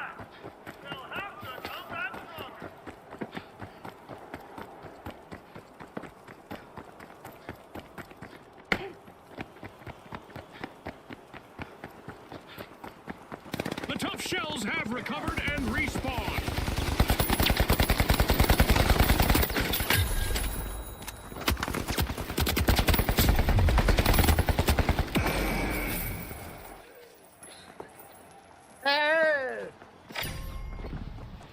The Vogues have started a cash out, hoping to end this match with a tidy profit.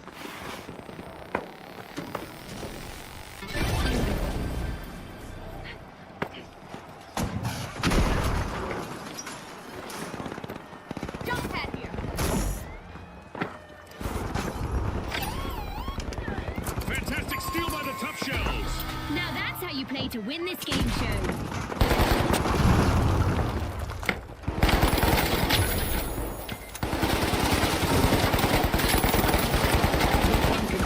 Eliminated on the Boundless.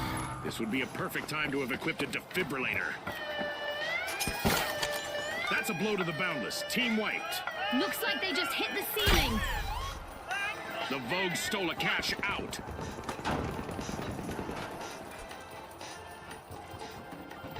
The Boundless are back in action.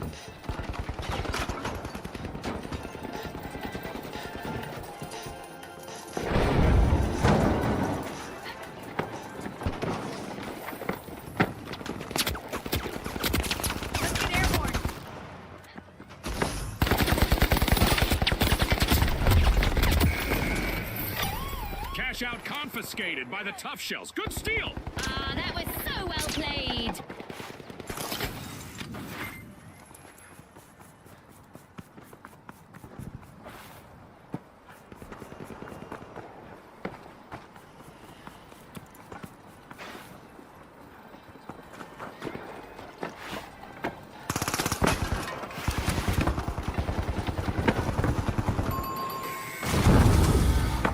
Misfortune for the Boundless. Team wiped.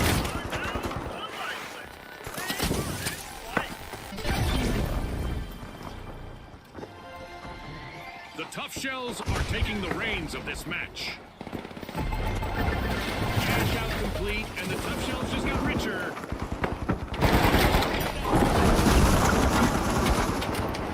I love this part of our show. Who will get to the new vault first?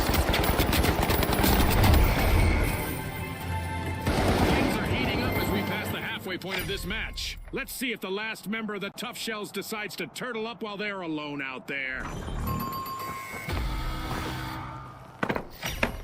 The Boundless are strong-arming Vault 3.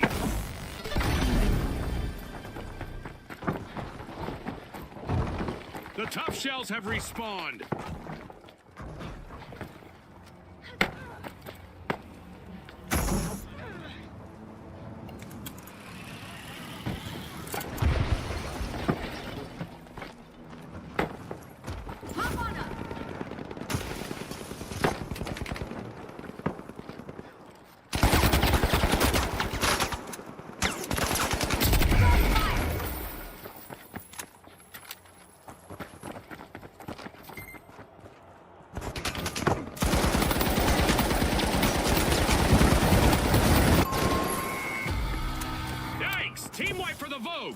It seems they couldn't find their runway to success. You're preaching to the choir!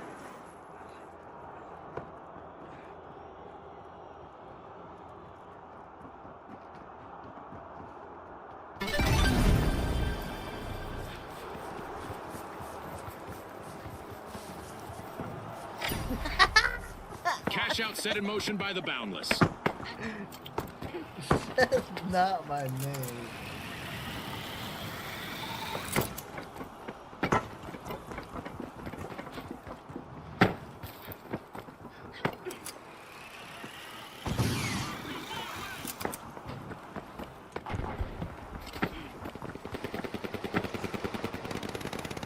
The Boundless have taken the lead for now. Oh, this is bad. Just one contestant left for the Tough Shells. Jump pad deployed.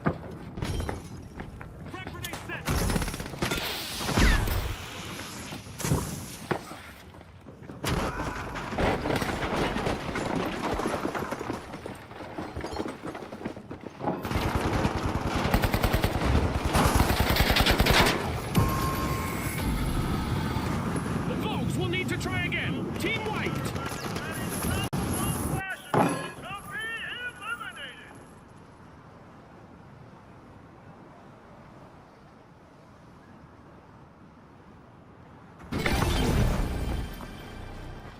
The Vogues are back in action.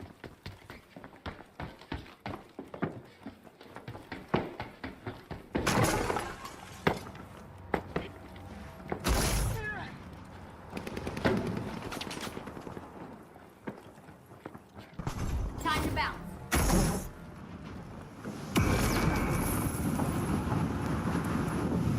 I don't know how to play this game at all.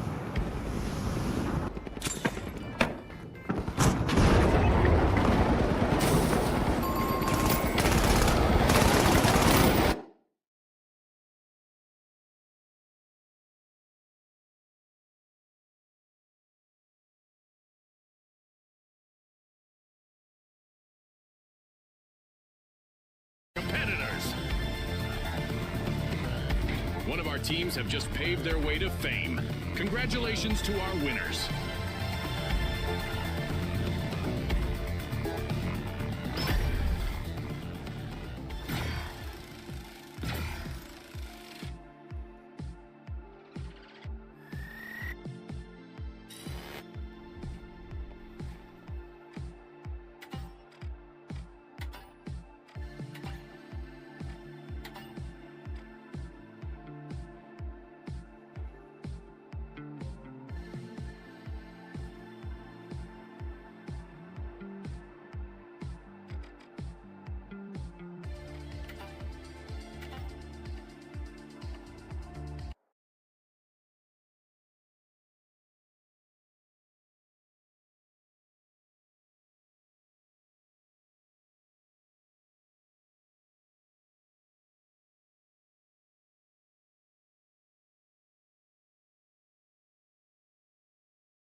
Why does it say Great Atlas? And then it says Scrappy DP up there. I don't understand it, but whatever.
Now, the tough shells, the kingfish, the ultra rares, and finally, the steamrollers.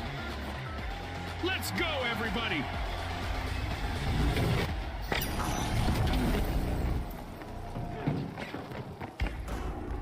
Welcome to Banquet. Expect to see vaults cracking open and downed opponents scattering their coins for others to pick up and deposit.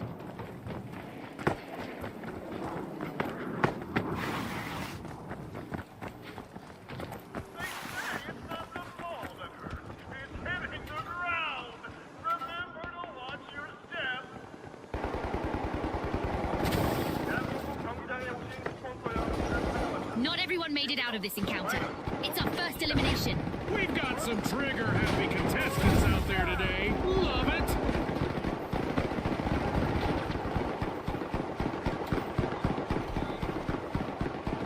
A contestant is down. Let's see who dives in for their coins.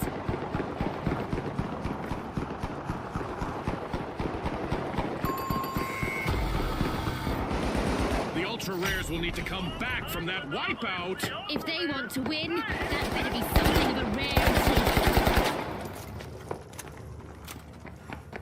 There's a new vault to fight for in the arena.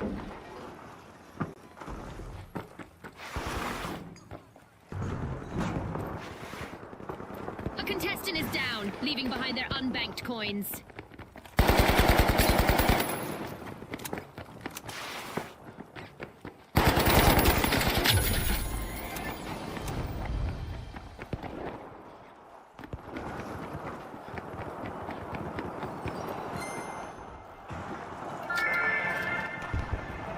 The Kingfish are many members short of a school. Only one contestant left.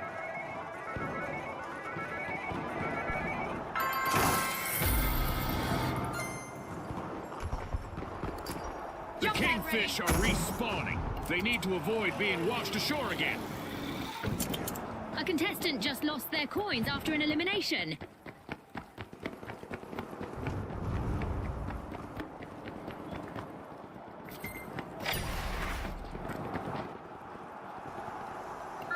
And there's another vault available for our cash-hungry teams. Yikes! Team wipe for the ultra rares.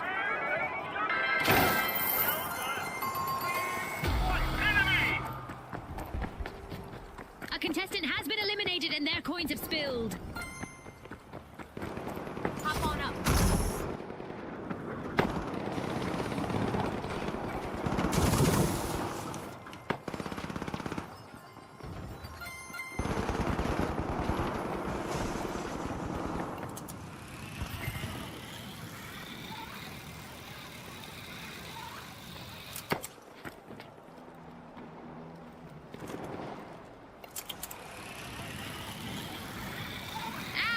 Contestant down and unbanked coin spilled. The Kingfish are one elimination away from a team wipe.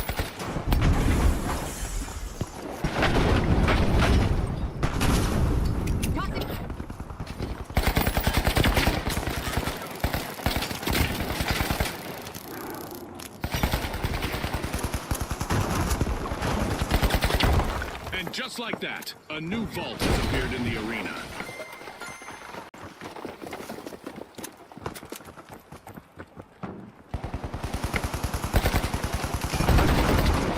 A contestant is eliminated and unbanked coins are left behind.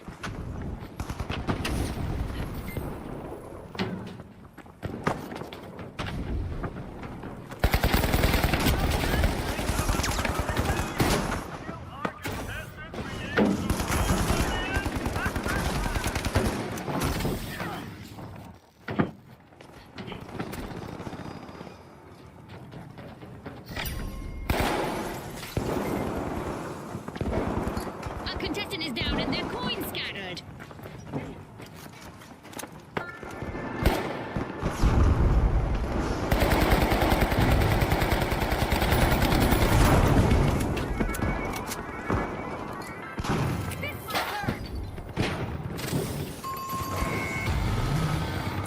Alas, the ultra rares have been wiped out. They are as scarce as hen's teeth now, Scotty. My thoughts exactly.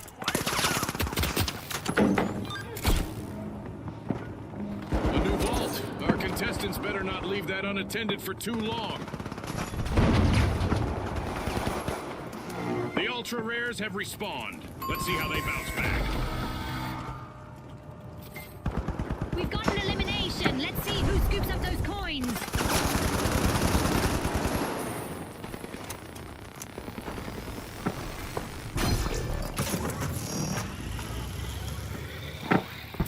This'll burn.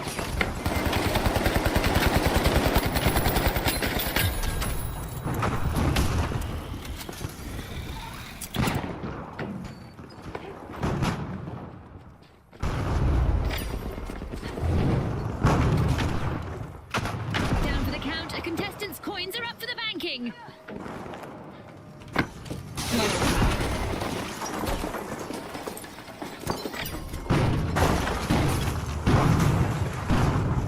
A new vault just appeared. Let's see who grabs that cash.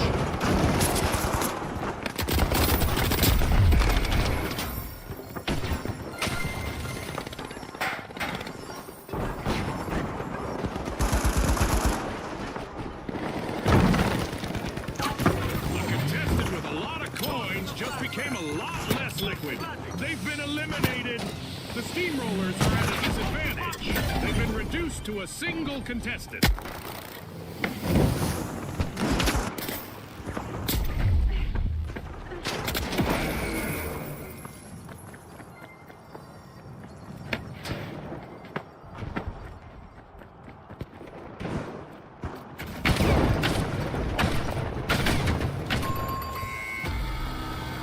An awkward moment for the Steamrollers. Team wiped. Scotty, if I were them, I'd be steaming mad. But you are.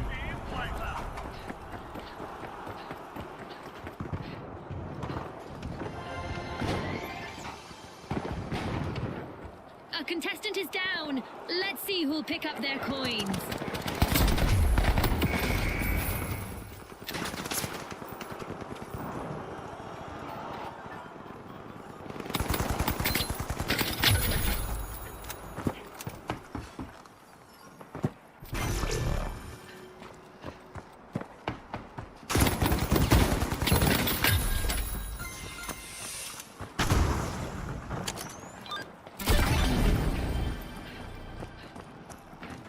A contestant is down. Their coins are up for grabs and banking.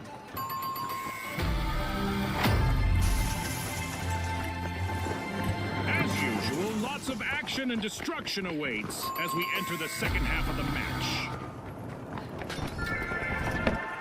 The Tough Shells will need to reboot. Team wiped. Somebody just soften them up, Scotty.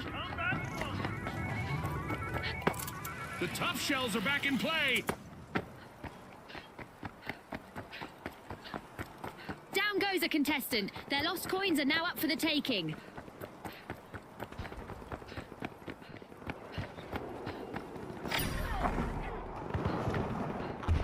an early predictor of chaos in the arena as we have a new vault.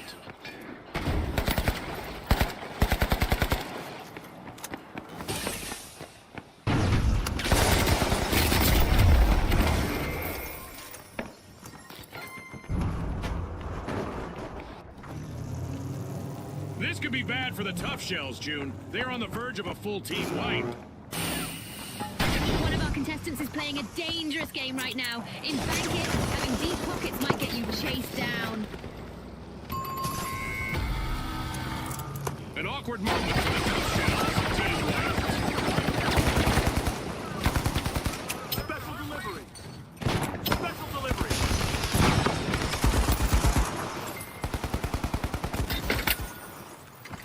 Respawn alert! The Tough Shells are back in action.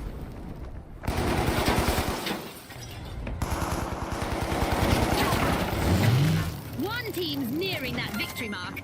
I suspect our contestants will really try to avoid dropping any coins now.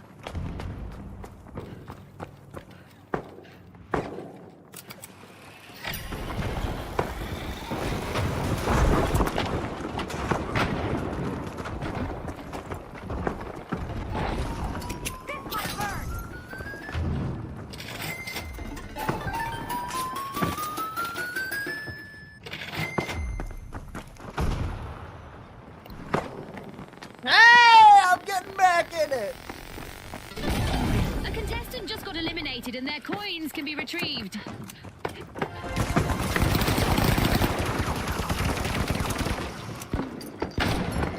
Jump pad ready. Tough Shells let a contestant go. Lots of heart out there.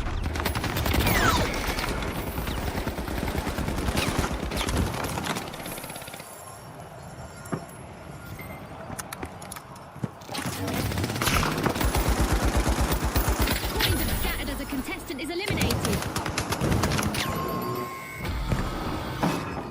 Ouch! The Ultra Rares suffered a wipeout. Too bad, because winning is the true collector's item here. Money may not grow on trees, but a new vault just appeared in the arena. Throwing pyro grenade.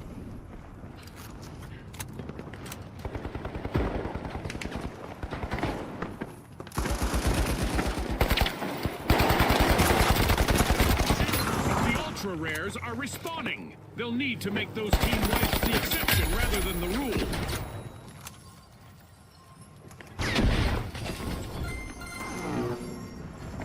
Drip drop! The Tough Shells don't stop. That's a deposit.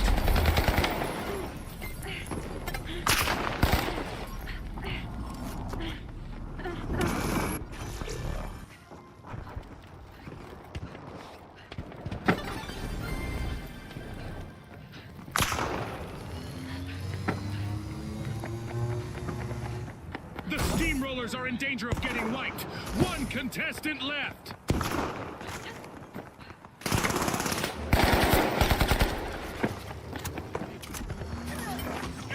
Following an elimination out there, some coins are up for grabs. Jump pad deployed.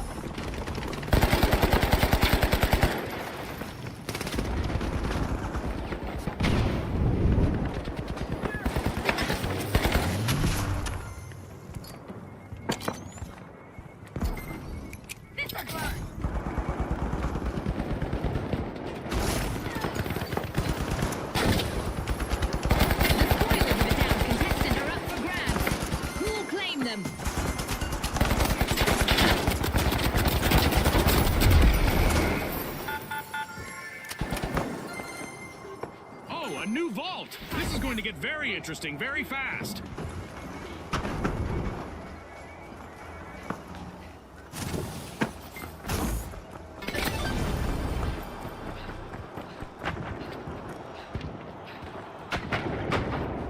A contestant has been eliminated and their coins have spilled. Time to bounce. Ouch! The Steamroller suffered a wipeout.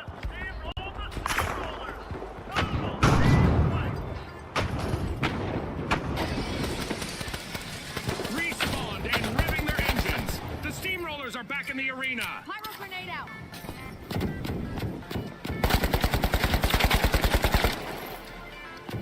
pad here.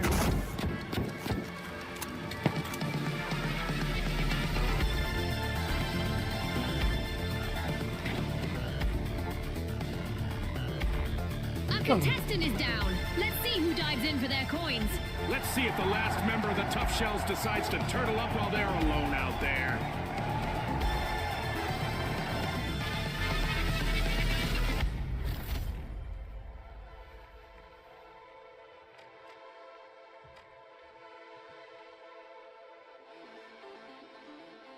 Is my mic open?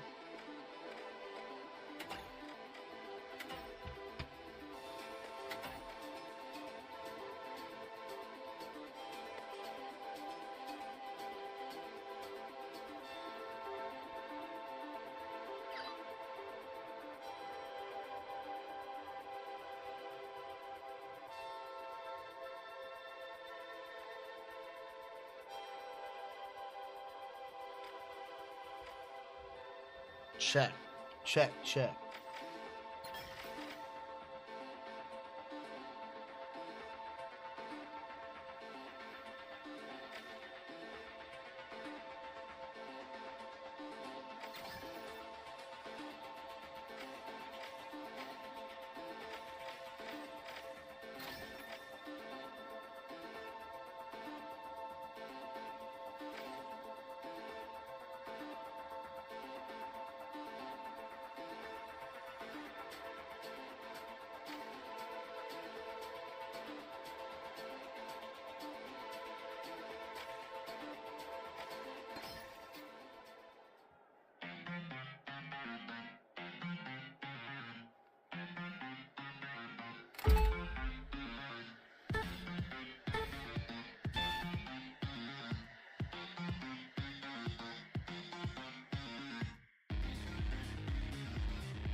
Let's go for the Bears game now. Okay, Google. What channel do the Bears play on? The Socialites, the Live Wires, the Retros, and finally, the Boundless. Let's go, everybody.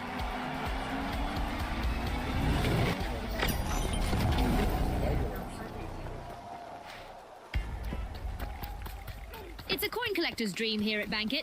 Contestants will hit our vaults or pick up coins dropped by eliminated opponents and then deposit them.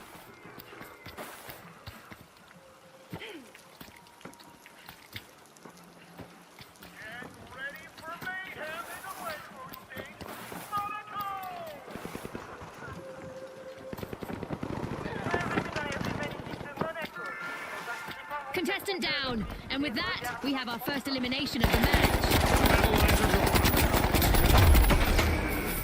Down for the count, a contestant's coins are up for the banking.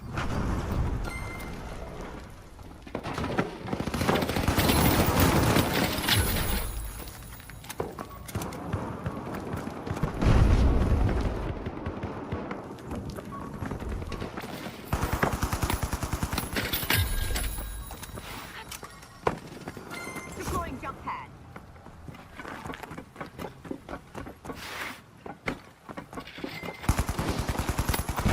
The contestant is down. Their coins are up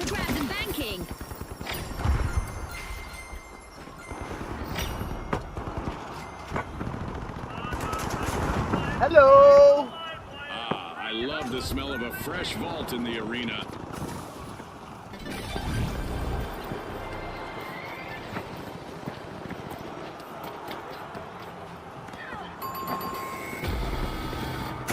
Adversity for the Boundless Wipeout.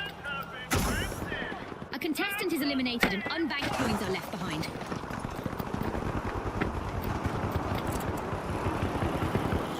The Boundless are respawning. They'll be looking to show off their endless potential.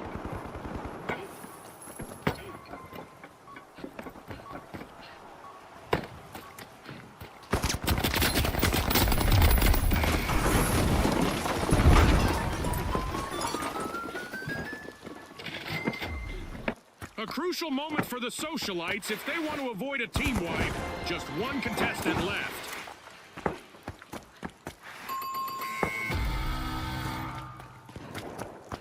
Coins have scattered as a contestant is eliminated.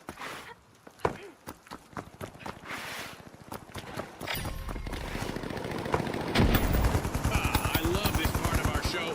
Who will get to the new vault first?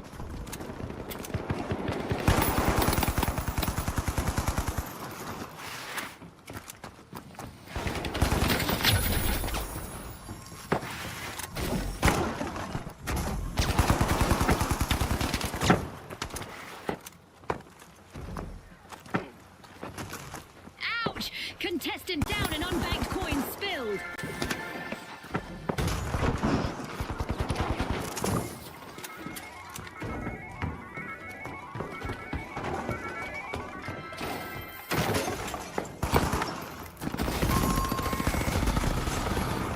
Ouch! The live wire suffered a wipeout. Somebody tripped their breaker, Scotty.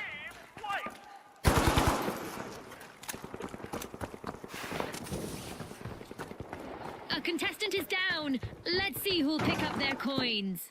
The Retros have succumbed to multiple eliminations. Only one member remains. A long-awaited return to the arena for the live wires. A new vault. Our contestants better not leave that unattended for too long.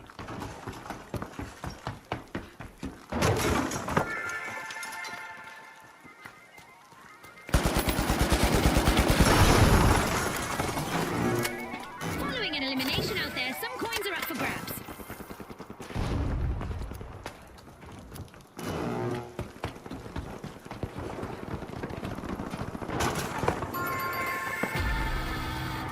An awkward moment for the socialites. Team wiped. Yeah, that stings like being cut out of your friend's inner circle. Sending a frag. And just like that, a new vault has appeared in the arena.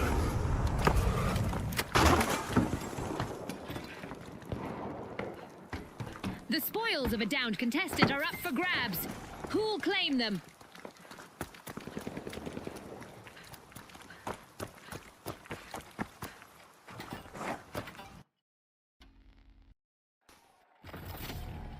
Well, that's it for the finals for today.